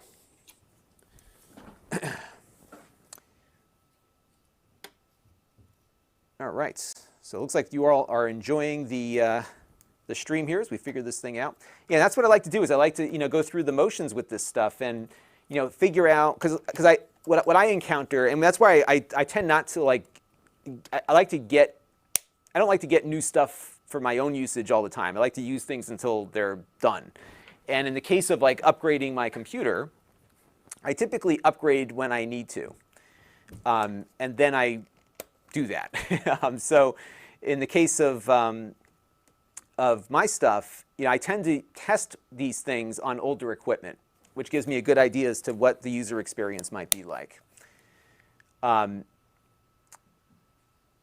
Mark Dell had to return his M1 Mac Pro. I thought you liked that one. Looks like you had some trouble with it. So hopefully you got one that worked. Yeah, actually, now that I think about it, I had returned, so my MacBook Pro, I had returned initially, but they did an advanced replacement because when I was running Windows in boot camp, the speakers blew out on it. Isn't that crazy? So there you go. Non-Rev Guy says that they completely rewrote the display driver. Yeah, it's noticeable because here, check it out. When we go back to, here, I'll zoom back out because I don't have any drives attached right now. So here, we're going to unplug the computer and plug it back in. You'll see just how quickly it switches back over. And we're at 4K too, by the way. So let me get the computer in frame here. Okay, so we're going to unplug the display, right? You see how fast it switched back? And then powered up. Boom. It's so much faster. The other one, if you've ever tried to hook a Mac up to an external display, you know when you do that, it's like, oh my gosh, you got to wait an hour, right? This thing, boom. Yeah, and then here's the other thing, when you switch resolutions. So let's do that real quick. So let's go to displays, and then I'll do like a manual. Let me go over here. So we'll say, okay, so we'll do scaled, and we'll just go to like the natural 4K. Boom. Isn't that nuts? It's just like instant. Now it's not actually switching display modes here. Yeah, okay. So let's do this. So we'll go from, this is right now we're at 4K, but scaled. So let's go to like real 1080. That's real 1080, like that. And that's a actual resolution switch. Back to 1080. It's a little bit slower, but not bad.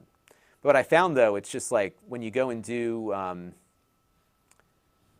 when you just do the plug and unplug thing, unplug, plug it back in. You see how fast it switched back?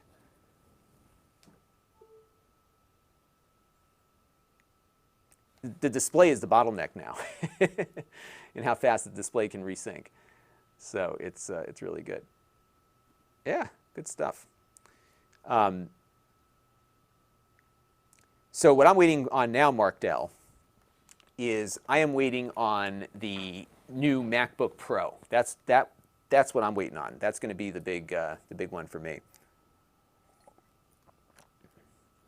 So that's what I am waiting on. Eric B, 1984 says, with the new camera I got, some of my old cards won't work with a 1080p 60. Yeah, that's the other thing, is that the card ratings get very confusing. So let me show you. I did a video on this, so if you want, and it's on Amazon too. So I'm going to show you a few things to look for on this. Okay, so I've got two cards. Let me find one more here. Yeah. So let's look at a couple of cards here. Oh, by the way, Mark Smith was wondering if these faster cards are available in micro SD. Yes, UHS 2 is available both on the larger cards and the smaller cards. And of course, for this dock, you would need the adapter to get that to work. So let me show you a couple things about these cards that might be hard to see on camera. So the thing to look for, because there's all these symbols on these cards. Here, let me see if I can get in a little bit tighter. If not, I may have a presentation from before that I could show you. Let's see, does it focus? Can we focus? All right, not ideal. But here's what you want to look for. There's a little number here with a V on it, where it says V, and this one says V30. And what that means is that it can write out a maximum of 30 megabytes per second. That's what it's guaranteed to do. Now, what I've found with these cards is that they often do better than, at least the SanDisk ones do.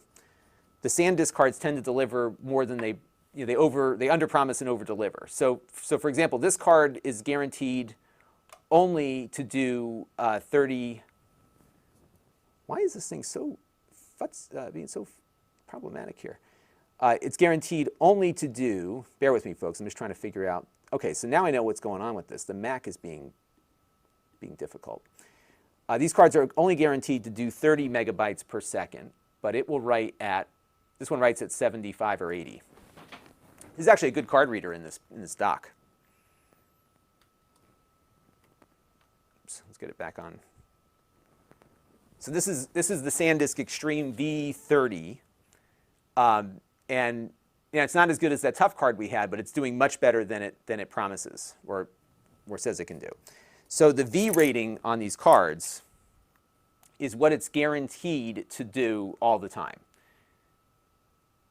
But it gets confusing because they quote all these other numbers, right? So the one we were just playing with was this one here.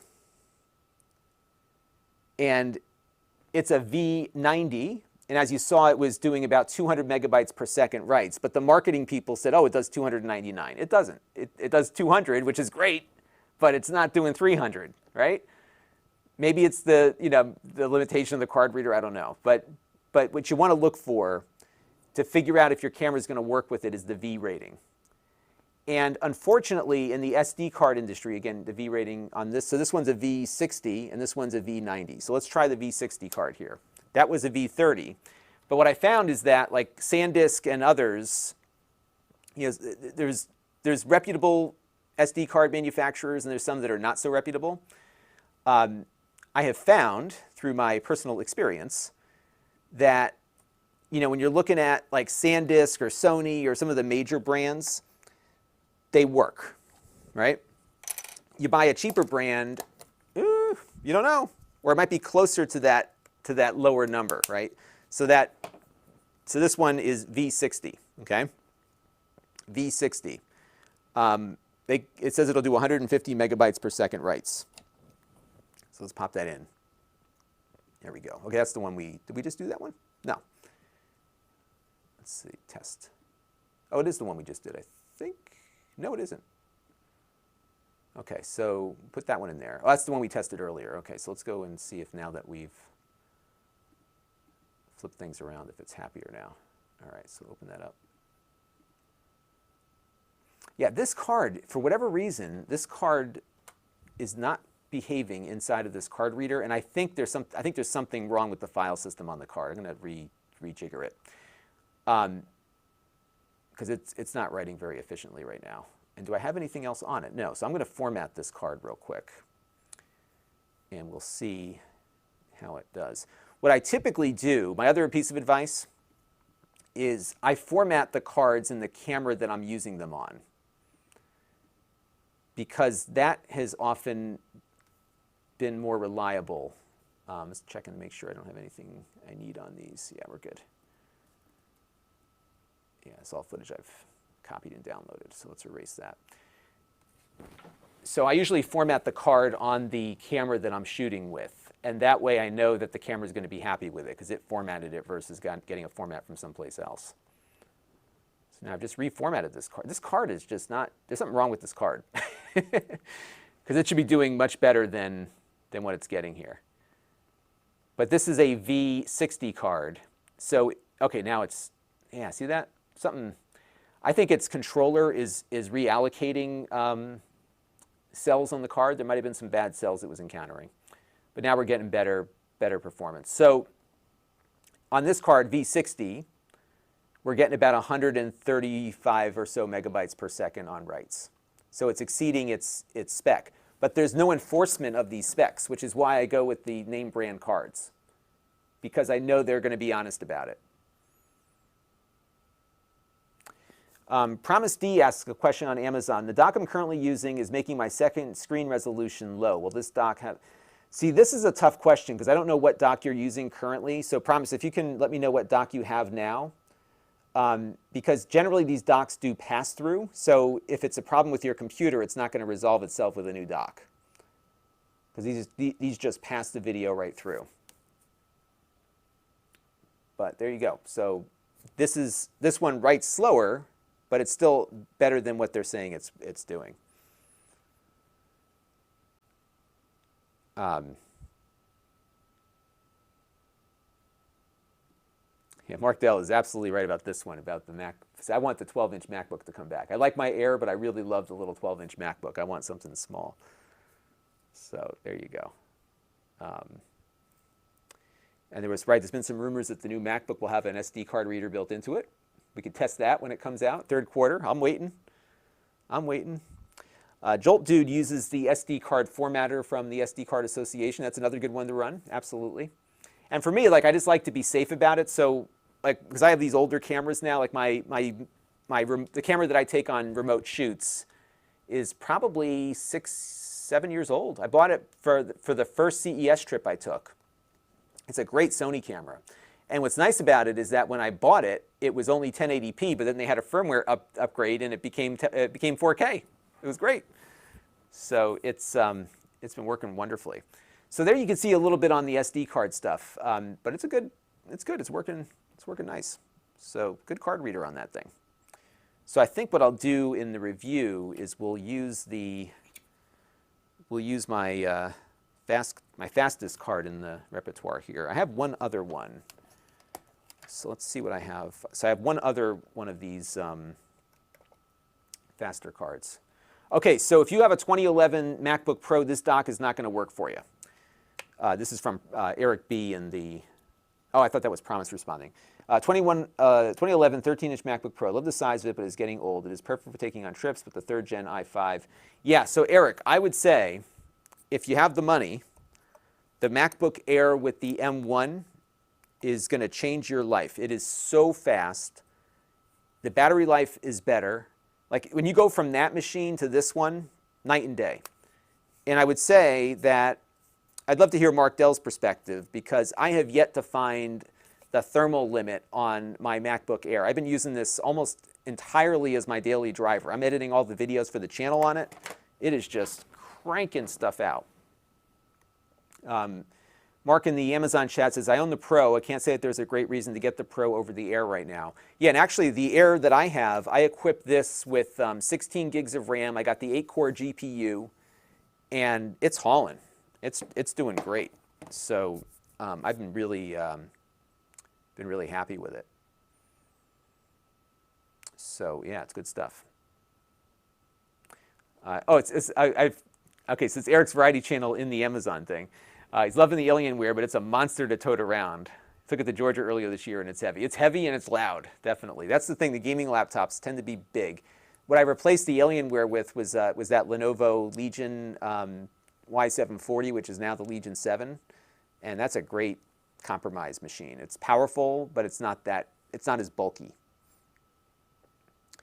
David Bound says his favorite MacBook is the 2012. Let's pull his comment up here. The 2012 13-inch unibody. Even though I have a 2019 MacBook Pro 16, I always carry the 13-inch with me. Solid machine and very tough. Yeah, you know, it's something about portability. And that's what I like about the Air is that this thing, there's no, you know, so basically I had 2 Macs in my fleet, right? I had my MacBook Pro, wherever I put it, right? The big heavy clunker here. So I had this one, and then I had the 12, and I still have it. I have to do something with it. I had the 12-inch MacBook. So when I go to New York. Well, I used to go to New York City all the time, and I would leave the big Mac at home and bring the little one with me because it weighs nothing, and it was good enough to get things done, but it wasn't very powerful. So when I would go to CES, I would leave the 12-inch MacBook home and bring the heavier MacBook Pro 15 with me because it was more powerful for video editing. The MacBook Air that I got it's kind of a nice in-between. It's lighter. It's a lot lighter than the Pro. It's much more powerful, given what I've seen out of it.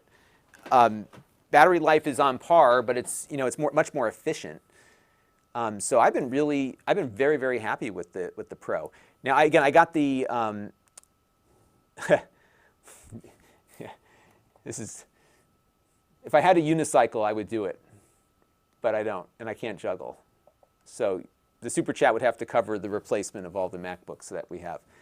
So I would say that a 14-inch MacBook Pro with a more powerful ARM chip would be really interesting to me.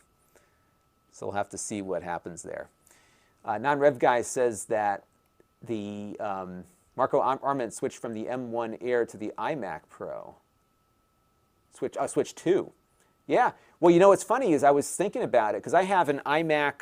The iMac I have on my desk over there is as old as my youngest daughter. So it is. When did I get it? I must have got it in 2017. I can't remember exactly when No, you actually know it's older than my other MacBook.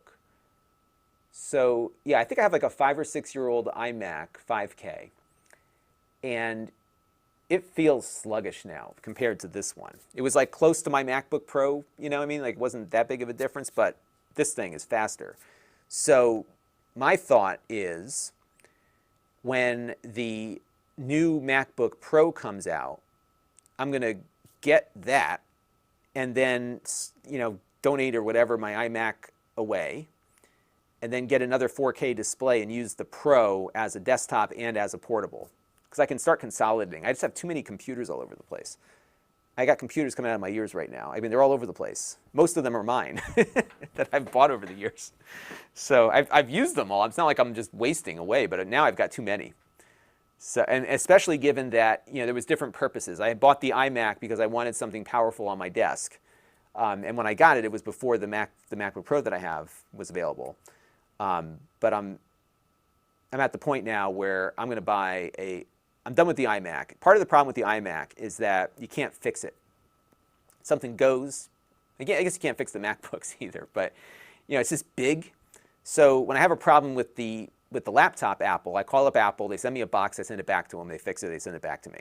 The iMac, you can only bring it in. So you got to lug the thing over to the Apple. I mean, it's just a pain. And I'd rather just have something that I can take with me because, you know, if you think about it, my iMac sits idle most of the time because I'm not down here at night when I'm not working. Most of the time I'm upstairs on my kitchen counter or I'm in my secondary office space upstairs. And so what's the point of having these computers sitting around being idle, right? I mean, it's okay. I'm okay with a display being idle, but a computer, you know? So, yeah, there's probably a kid in town that could make use of that computer or something. So, you know, I think what I'm going to do is just dock these Apple Silicon Macs with displays because they're so much faster. I mean, it's amazing what they've done with this. And what's funny is that you look at all the, you know, there's always and look, I'm not a fanboy. I've got Windows computers. We are, you know, my broadcast system is a Windows computer. I am very much a Windows fan as I am a Mac fan. I am agnostic about this stuff. I like Linux too. I think whatever tool works for you is what you get. And Mark Dell, thank you for the super chat. And I'm glad I don't have to do my unicycle because I have no idea how to even, I can't even walk half the time. So, you know, you look around right now, even people that have never been big fans of Apple are looking at these things like, wow, those things are pretty good because they really are. It's pretty amazing. So yeah, it's good stuff. Mark Dell's wondering, what am I expecting from the MacBook Pro? So what I would expect, here's my prediction, and we'll see, because if they're saying third quarter, that now is pushing out to the summertime, right? So I would say that they're going to come up with it's going to be an M1X, which will be a more powerful GPU paired with the same CPU, which I'm okay with. And it'll be noticeably faster than the MacBook Air and the 13-inch Pro. And I think that's what they're going to do. So that's what I'm expecting. And you'll have active cooling on it, so it'll be very consistent in its performance. And if they have an even faster chip, I'm all for it.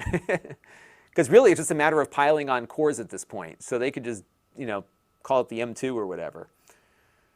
So we'll see where it goes. But, you know, I don't know, you know, I just don't need the iMac. I'd rather just have a display that I can plug. These docks have been, that's the one thing, too, about these docks that are so awesome is that you put them all over the place, and you've got, you know, this flexibility that you don't normally have, right? So that's a nice dock. This one's going upstairs. This is going to be my secondary office dock when I am done with this, because all I plug in up there are Thunderbolt computers.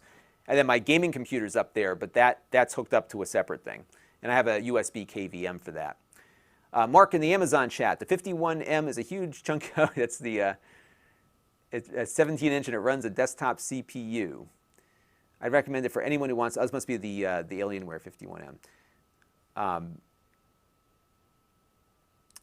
So Eric's waiting till. So Eric, is your birthday November 11th? Because that's my birthday too. Hey, great. Wow, thank you, Logis KGR, for your super chat contribution. Glad you're enjoying the discussion. I love getting questions from all of you too. It's always fun to do these. Fridays are good, especially today because I'm caught up on I have my video ready for tomorrow already. So I like to get 3 reviews plus the wrap-up out each week. And then I'm glad I had some time today to get going with this because we're going to do 2 things with this. Let me show you the dock here again.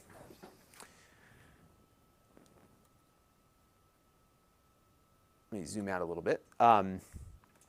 So we're going to review this dock because this is kind of a continuation of the 3-port Thunderbolt hub we looked at a few weeks ago. This is the same, basically the same deal, except you get more ports on it. Yeah, I'll pull this up for you. So that's kind of what this is, and it's a good dock. I'm going to use this. So we're going to be doing a review of this, and then just so you all know, just as a full disclosure thing, I do videos for Kensington on their Amazon product pages. I've been doing that for a number of years now. So I'll do a product overview thing on this too, but they're not going to have any input onto the review. But I think it's a good dock. One Man Show wants to know, what is my top choice for Mac docks? So, you know, it depends on what you need, but I would say that, and again, I need to test this one out a little bit more with my MacBook Pro and just make sure that it's going to work as I expect it to work. But as far, here, let me switch over to my other screen here real quick, because I'm going to wrap up in a minute, because I got to take the dog for a walk and then get my video uploaded for tomorrow. So let me just get my computer reattached here, and hopefully we don't crash. Good. Okay. Okay, good. I have an NDI video device that often crashes my video system when you plug stuff in, so I'm glad it didn't crash there. So I'm going to recommend 2 docks to folks. So if you are Thunderbolt only, I would say the one we're looking at today, this one, is going to be one I would recommend. You got to deal with all the flakiness of Macs and Thunderbolt docks and stuff, but I like it because you have the flexibility of these 3 Thunderbolt ports in the back. And this is for a Mac now, okay? And if you have a Windows computer, you need Thunderbolt 4. But on the Mac, it'll work with anything. And what I like about this concept is that you can plug in your USB-C to DisplayPort or HDMI adapters. You can plug in other Thunderbolt devices. You can choose what goes onto the back of those ports. And that flexibility I like a lot, especially if you are constantly changing up what you're plugging into your computer. And my particular use case, just to give you an example of what I'm talking about, my use case upstairs is that I have like a wide display. I have I don't use anything other than Thunderbolt. And right now, when I plug in my Mac, my monitor has only 1 DisplayPort input, but 2 HDMI inputs. So the gaming PC is plugged into the DisplayPort, because a whole host of reasons for that, because the HDMI output is used for the VR thing. So I have that plugged in, and then I've been plugging in a separate adapter for the HDMI, because the dock that I have connected to it currently only does DisplayPort and not HDMI. So, that other dock has a pass-through, but the 10 gigabit Thunderbolt Ethernet adapter is plugged into the pass-throughs. I just don't have the extra cable, right? So with this dock, what I can do is plug in to it, and I'll show you what I plan to do with it. I'm going to have the HDMI plugged in like this one is, and I'm going to put the Ethernet in here, and I still have a port free. And I'm only using 1 port on the computer. It's going to charge my laptop through the cable here. If I plug the MacBook Pro in, I get 90 watts, which is more than enough for it. And I'm good. So that works. So I would say, you know, if you want that flexibility and the extra port left over, Thunderbolt port left over when you're done, then this one is a good one. And you can find this linked in the video description, both of the ones that I'm going to recommend. The other one that is worth looking at, and that's the one that I have on the desk right now, is this one. And this one you can get 20 bucks off. Now I did not review this one specifically, but I looked at one from Pluggable that is the same thing. And this is the Kensington version, but it's exactly the same dock. And what's nice about this one is that it works with USB-C or Thunderbolt computers, so it's universal in that way. You have display flexibility, so you have 4 display outputs. You can only do 2 of them, so you have to pick 1 from each column right there.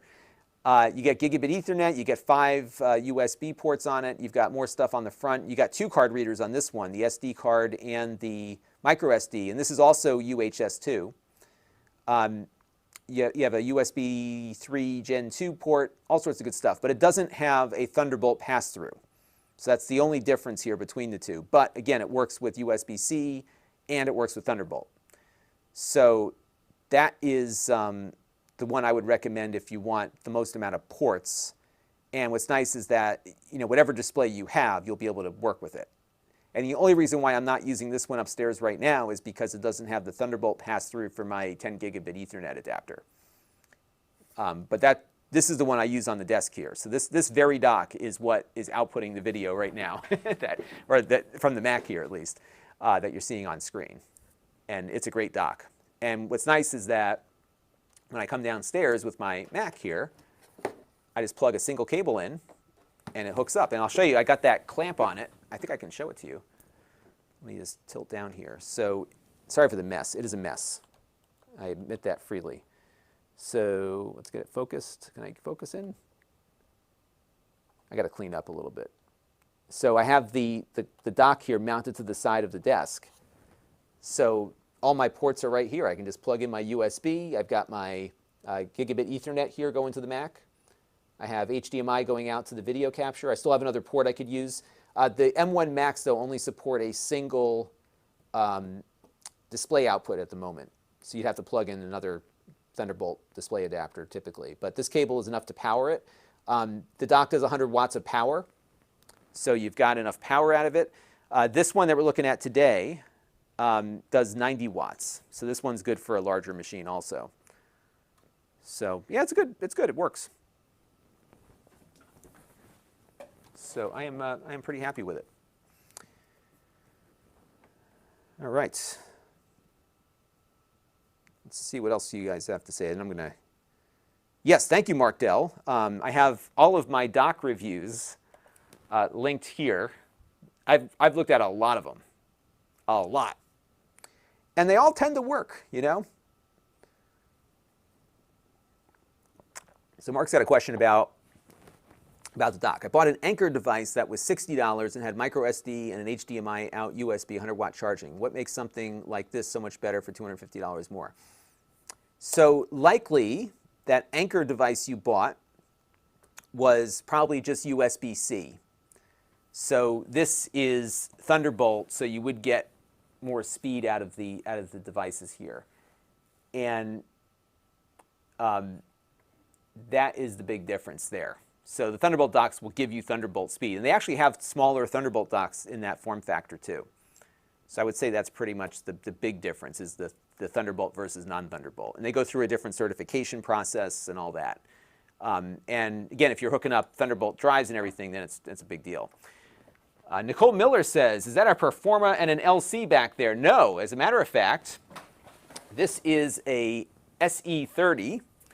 And I bought this secondhand a while ago. I got to get the display fixed on it. But that was like a $5,000 computer back in its day. Next to it is my Apple IIgs. And that was an Apple II in the same lineage as the IIe and the IIc and the II Plus. But they made it look like a Mac.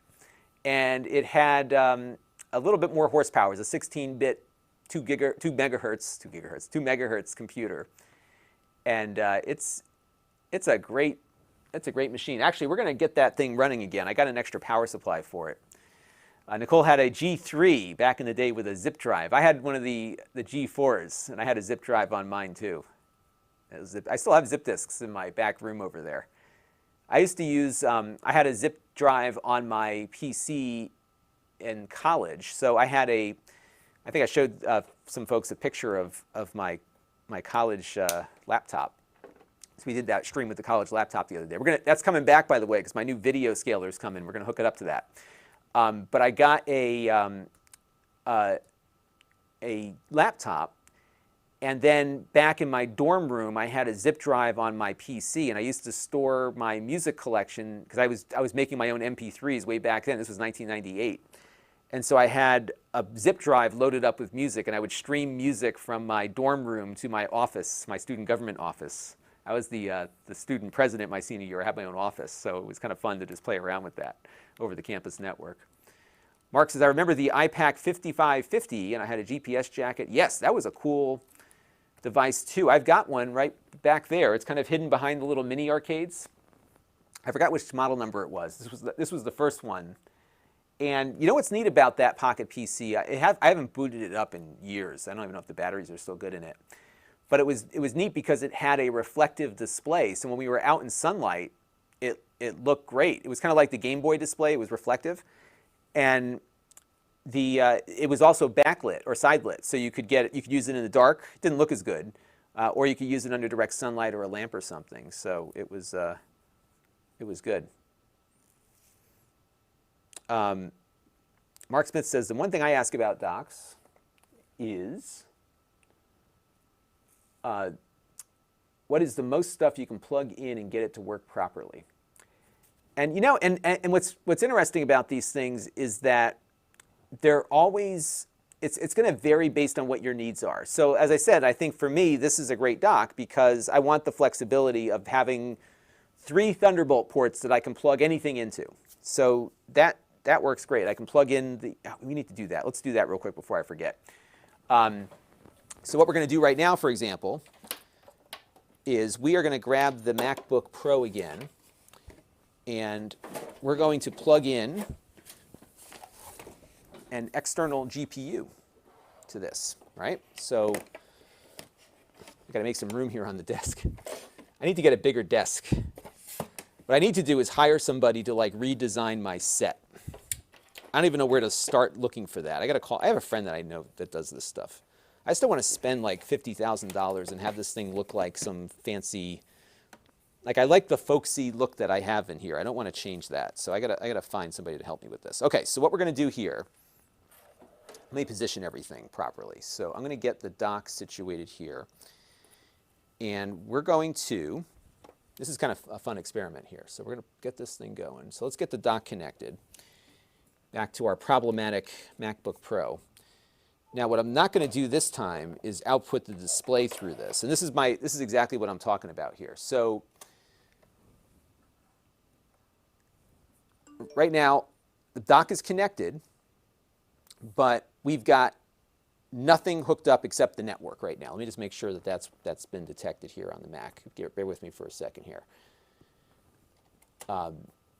So we're going to check and make sure that, yep, okay, so we are good. Okay, so now we've got all that hooked up.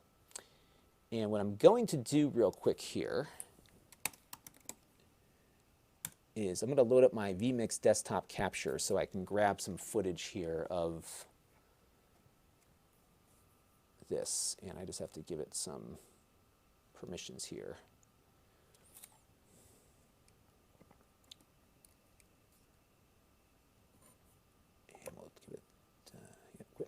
Okay, so now we're going to bring in over NDI my Mac's display here.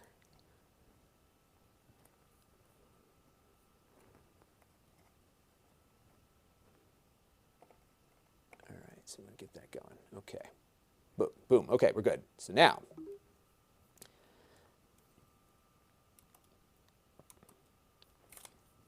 we're going to zoom in on the top of the screen here. So keep an eye out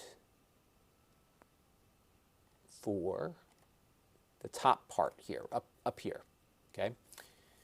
So let us go back out to here, and I've got this eGPU. It's going to be off camera, but basically it is a, actually maybe I'll move it over because I've got to get it closer here. Here, I'll switch to my other camera. So I've got this is an eGPU. This is it's a graphic card living inside a case, and it plugs in via Thunderbolt. So all I do is take this Thunderbolt. Oh, whoa, that was almost disastrous there. Here, let me show you what it looks like. As you know, I don't screw things in properly anywhere. So this is the eGPU. And it's just it's an AMD GPU in a case, and it has a PCI Express slot in it, and it outputs over Thunderbolt. And if you have a Mac and one of these eGPUs with a compatible AMD-based graphics card, you can just plug it in and get faster graphics performance out of your Mac. Now, this doesn't work on the M1 Macs at the moment, which I'm hoping they will update at some point to allow for that. But we're going to just plug it in there. So let's get it connected to power. Whoa. Yep. It's like I'm like a mad scientist some days. So we're going to plug that into power. And there we go. And now I'm going to take its Thunderbolt cable. Where did I put that Thunderbolt cable? And we're going to plug it in. And what will happen here is that when I attach it, it is going to, where did that cable go? Am I crazy? Here it is. When I attach it to the dock, you will see it come to life. And what I'm going to also do is we're going to plug in the display. I'm just trying to figure out the best way to make all this work here. So I'm going to give you a different angle on this shot.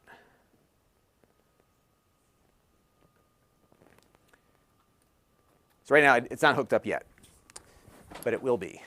It will be. Okay, so now this cable is coming out of that. So what I want to do is I want to do a 2-up here. So let's do a 2-up.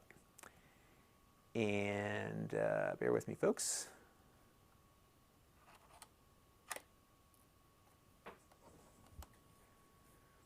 So Chris Allegretta, I am totally in agreement with what Chris Allegretta is suggesting here. And you know what it is, and I know you, the Hollow Live girls, I don't know who they are. You know what happens with me is I never know like when my time window is going to be good for streaming. So I always loathe to suggest to set a time. Although I may work with the Amazon guys on coming up with a regular streaming time that could work. So let me just do a quick virtual set here. And I have a couple of presets here so that I don't have to keep rebuilding them from scratch every time. So 2-up PC. All right, gaming VR 2-up means screen. Let's do this one here. Okay. So we'll do background. Here, I'll build this in real time here so you can see nothing right now, right? So the background is going to be our looping background. And then we're going to have layer 1 be camera 2. Actually, I think I want it to be camera 3. And then on layer 2, I'm not sure what layer 2 looks like here. We're going to have it be the, oh, perfect. Okay, that's exactly what I'm looking for. And I just need to get it up towards the top there. So I just have to reconfigure how that looks. Bear with me, folks. Multi-view, position. I have it cropped, so I'm going to move this down a little bit, and I'm going to reduce some of that upper cropping. And yeah, somebody also mentioned, by the way, that Lazy Game Reviews has some stuff on that iPack, which I'm looking forward to watching tonight. So what we should see here when I attach the thing up is we will see. All right, so here we're going to go ahead and just plug it in. We can choose any one of these ports. I'm just going to stick it in this one here. Now the fan's coming up on that device, and boom, GPU is up and running. It takes a second. It's going to blank the display out for a minute, and we are good to go. So we have the Radeon RX 580 is on, and then if I switch over here to camera 2, it'll take it a second for it to come up, but we are going to output basically a second video feed from the computer over that eGPU to the display. And most of the time it comes up. Sometimes it doesn't. Let's go into our, but you see how it recognized it right away. So this is, now here's where the advantage of this is.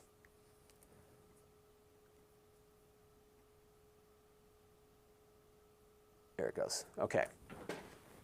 So now this is running off of the eGPU. And if I go into my systems thing here, And I'm actually mirroring from the Mac to that one at the moment. Let's go to About This Mac. We'll pull up our system report. And you'll see, let me go to the,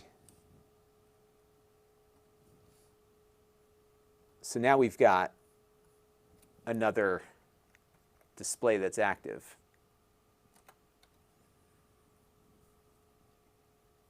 And there's our RX 580.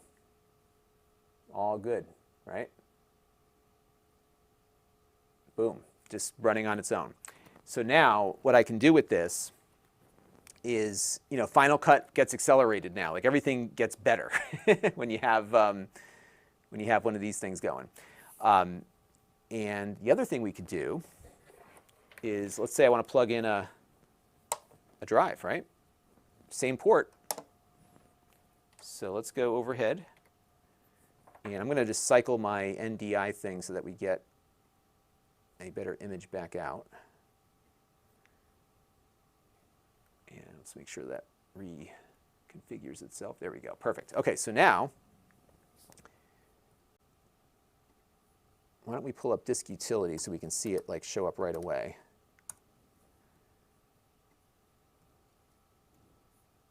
And we'll zoom in a little bit here. We'll upscale. All right, so we got that. So now, I'm going to go over to our 2-up again here. And let's move that into a better position. And we'll move the dock over physically. All right, so remember, we've got the eGPU plugged in. And now, let me hit record here. I'm going to take the Samsung drive. We're going to plug it into the second port here. And now we've got the Samsung drive connected. And we still have the eGPU going. And I'll plug in another one here. And there's the other drive. Just like that. So now I want to do one more piece of B-roll here. I'm doing some recording as I'm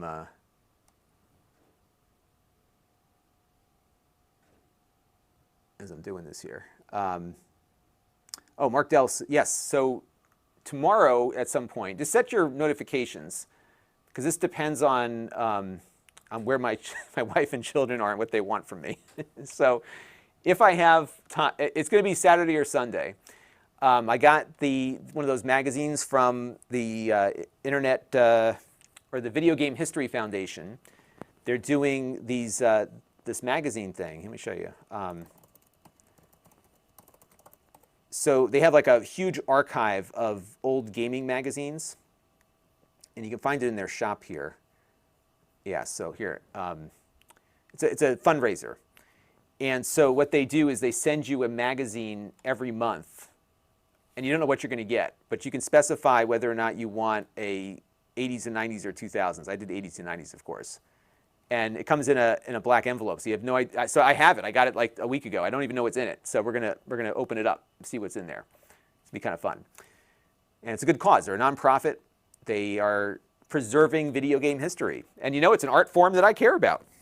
I don't have no time to play games, but I enjoy them. So it's good stuff. All right, so let's go into my activity monitor here.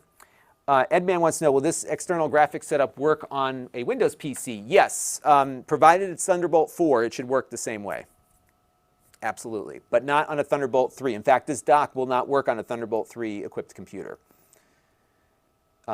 And now what I'm going to do is I want to show you one last thing, and then I got to take the dog for her walk. So we're going to go to my system report here, and I'm going to go over to, and this is good because now that I'm like in a good place with this, I'll have enough to record the review and the thing I'm going to do for Kensington after the wrap-up. So Monday's going to be a very productive day now. I'm going to go over to our Thunderbolt section here, and I'll show you what I'm showing you here in a minute. So this is important because it's a good way. The Mac gives you a lot of good, I guess Windows does too, but I like how Apple does their system reports.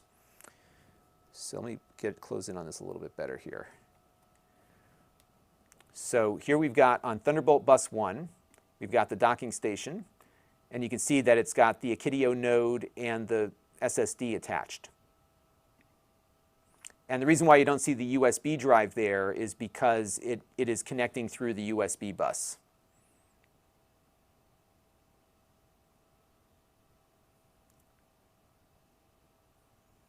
So you can see what that looks like.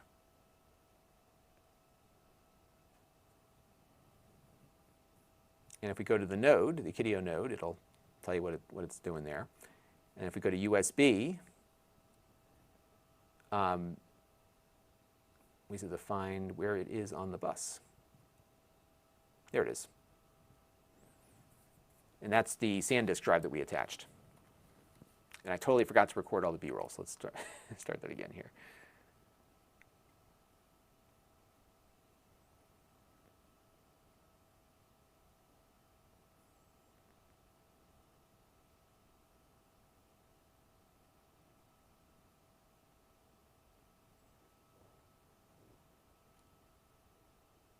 All right, good.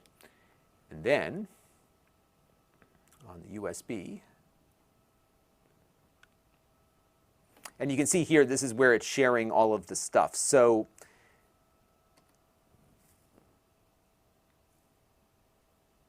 it's got this USB 3.2 hub. And so all of the USB devices, including the LAN, are sharing the same USB bus. And then that USB 2 hub has our keyboard attached.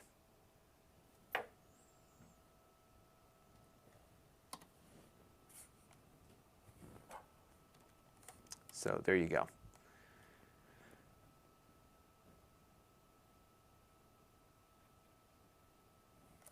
And Mark says, you get some of that in Device Manager when you say by connection. That's right, on the Windows side. But he loves how Mac OS gives you information also about how much power is going in, too. I didn't even look for that. Let's look for that real quick.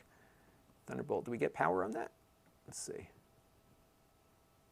Speed, current link width.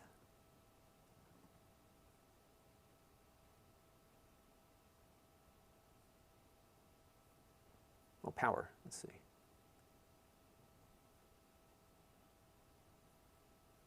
Oh, yeah, look at that. Here, check this out. So it tells us what the wattage is of the connected. That's a great way to test this stuff, actually. And this does 90 watts. Cool. Thank you, Mark. That was a good tip.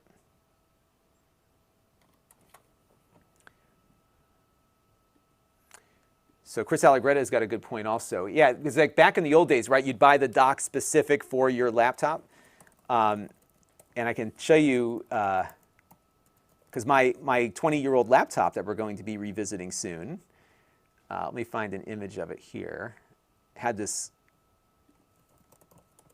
crazy docking system. If I can find a picture of it now. I can't find a picture of it now. But it had, every laptop had its own proprietary docking connector. And I can't find it now. I found pictures of it earlier. Oh yeah, here's a, no, that's not it. Ah, here it is. So here, let me zoom in on this for you. So that laptop had, this is my old laptop, had this huge dock that it would just dock into. And Chris is saying things are better nowadays that docks aren't proprietary, right, like these were. But it would be nice if modern laptops were designed to sit underneath the laptop. It would be nice to see that. Kensington does have a dock that was designed for the Surface laptops. It's pretty slick because it slides in and it turns so it docks the Surface laptop, but it puts it up high enough that you get it becomes a display. It turns the Surface into a display. It's a slick, let me see if I can find it. It's really slick. Yeah, here it is.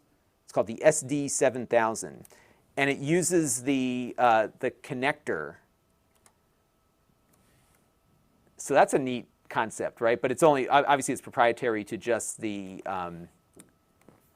Surface devices. But you get all these ports, and it uses the Surface connector to do that. And that's right, I have this somewhere. I should go track it down. I didn't have the Surface though. They lent me, when I did the video for them, they lent me a Surface whatever to hook up to it. It was fun. And that's right, your pen like magnetically attaches to the side of it. It's really cool. Neat. You can do something like this, kind of have it as like a little third display. It's neat. So, all right. Well, folks, first of all, I want to thank Ken Driggers, Mark Dell, and Logic KGR for your Super Chat contributions. Much appreciated. I've got a lot of stuff I got to shut down now, don't I? You see how this works. It's you have that flexibility. And for me especially, because I'm always plugging in different things in different drives. And you get the full bandwidth out of each device that's plugged in. Not at the same time, but if I'm hitting this drive, I'll get the full Thunderbolt performance out of it, and I'll get the full USB performance out of the other one, right? Again, if ideally, even though the eGPU works in this scenario, it's probably something you'll still want to go on a dedicated port for. Because and we did this test on the Thunderbolt hub we ran earlier. When you stress the bus, so if I was running, and we did this in the other video, if I was running a speed test out to this Thunderbolt drive and we were doing a benchmark on the GPU, noticeable, measurable performance decline because they had to share the bandwidth. So there's limitations to it, but I think for the use case that I'm going to have with it upstairs, it's perfect because I have a display going out, I have the 10 gigabit Ethernet adapter. I'm never hitting 10 gigabits. Occasionally a bursty 2.5 gig upload, right? That's about it. So it's a perfect pairing, if you will. And you only have to give up one port, and you're getting power in. All good stuff. So, and then you get all the extras here, like the card reader and the USB ports, and so all that is really helpful, especially when you've got something like my MacBook here, which only has those 2 Thunderbolt ports. So what I'm going to do upstairs is plug in. I have a KVM. It's actually a neat one. It's an IO Gear K. It's not a V. It's a K and an M. It's a little USB switch box. I should review this actually. So it's USB 3. It has 4 ports on the front, and then you can switch it between computers. So, and it's got I got to review this. Why haven't I not reviewed this thing?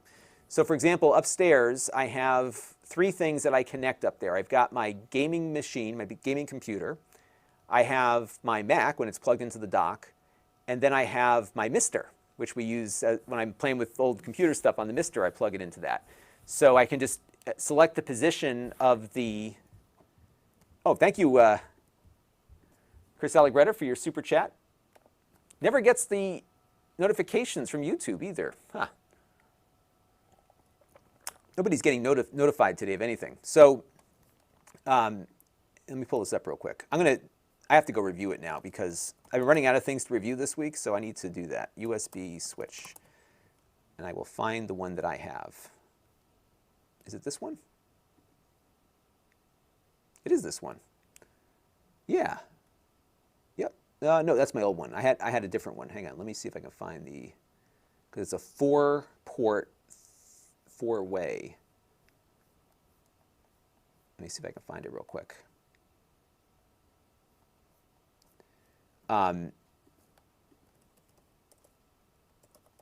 Oops, it's a 4x4. Right, this is it. This is it. Oh, I got to totally review this. Why have I not reviewed this? This is like a perfect thing to have on the channel. So what this does, I'll pull it up on screen here.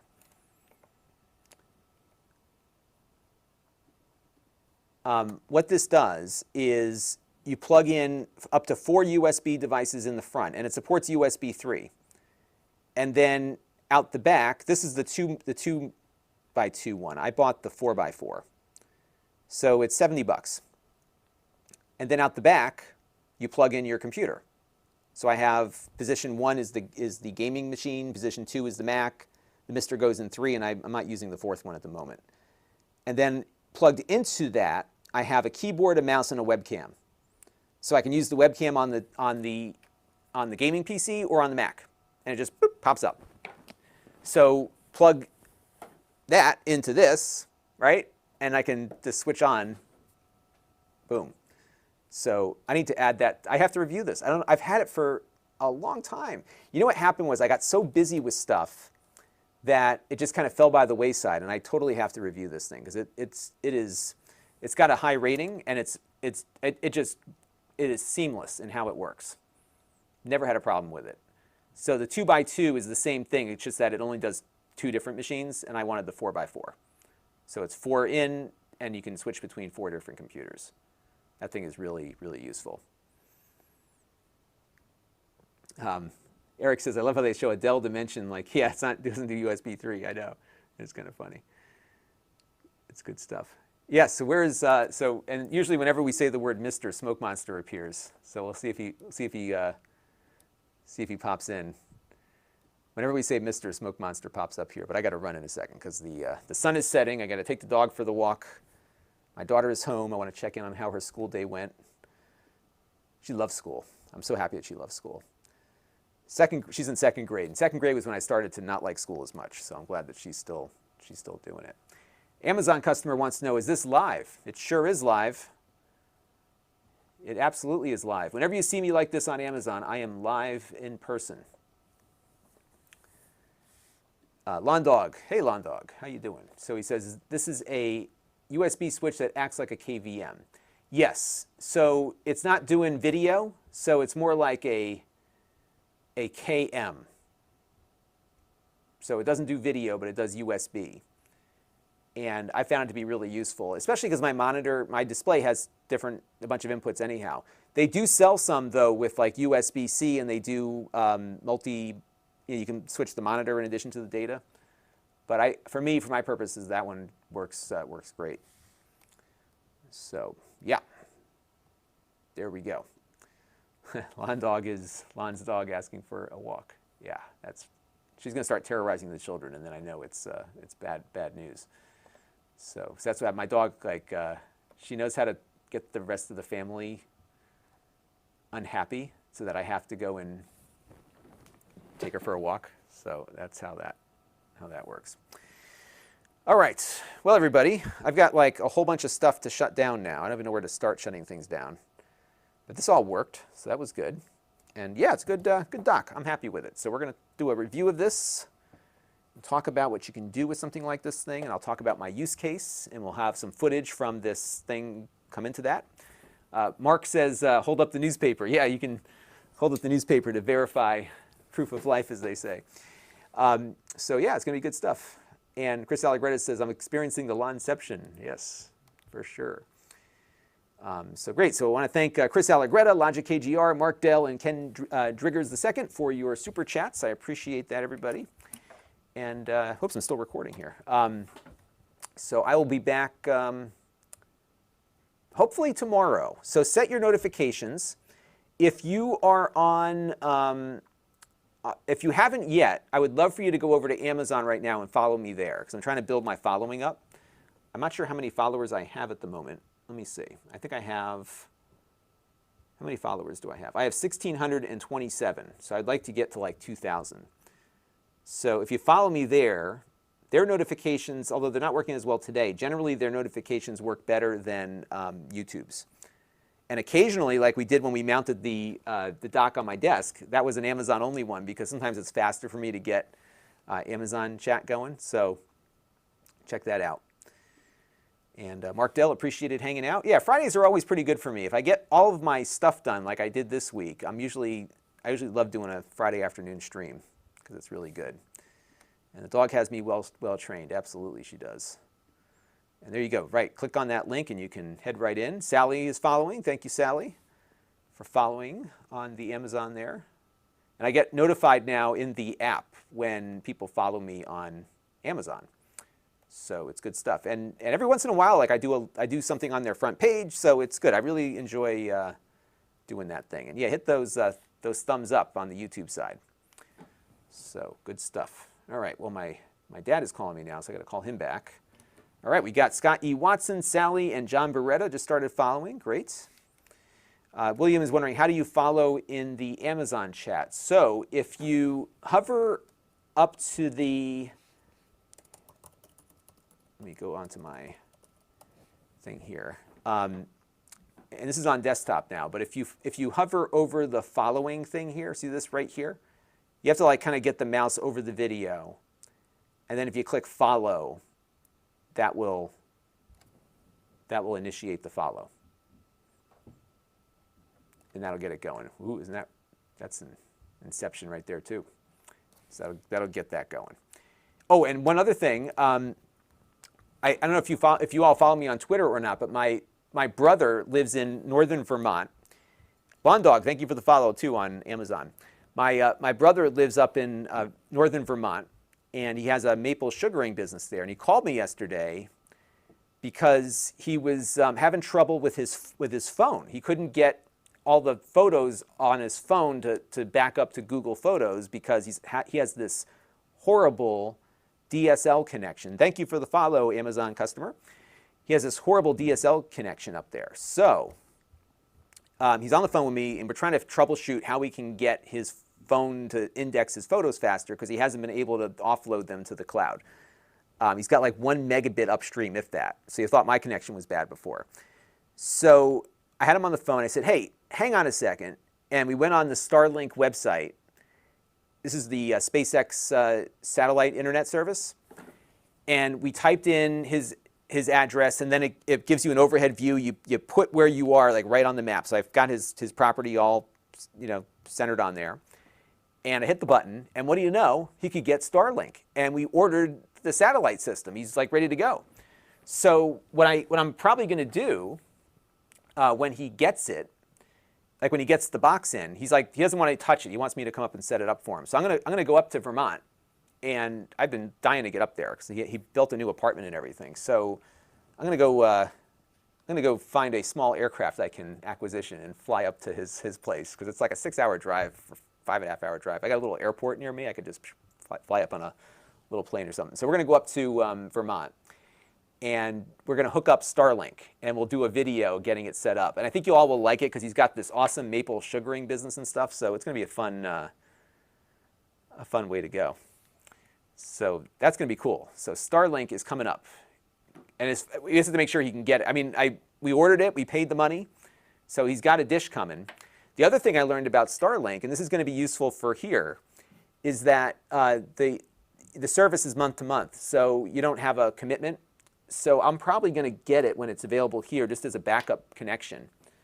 And then, I'll pay for a month's service. We'll do a bunch of testing with it and stuff and then kind of go from there. So yeah, it'll be a little road trip. And then we'll try to live stream from his property up there. He's got a beautiful property. He's just he's in a town called Worcester, Vermont, which is not far from the Canadian border. He's way up there. So he's right in the zone for, the up north thing.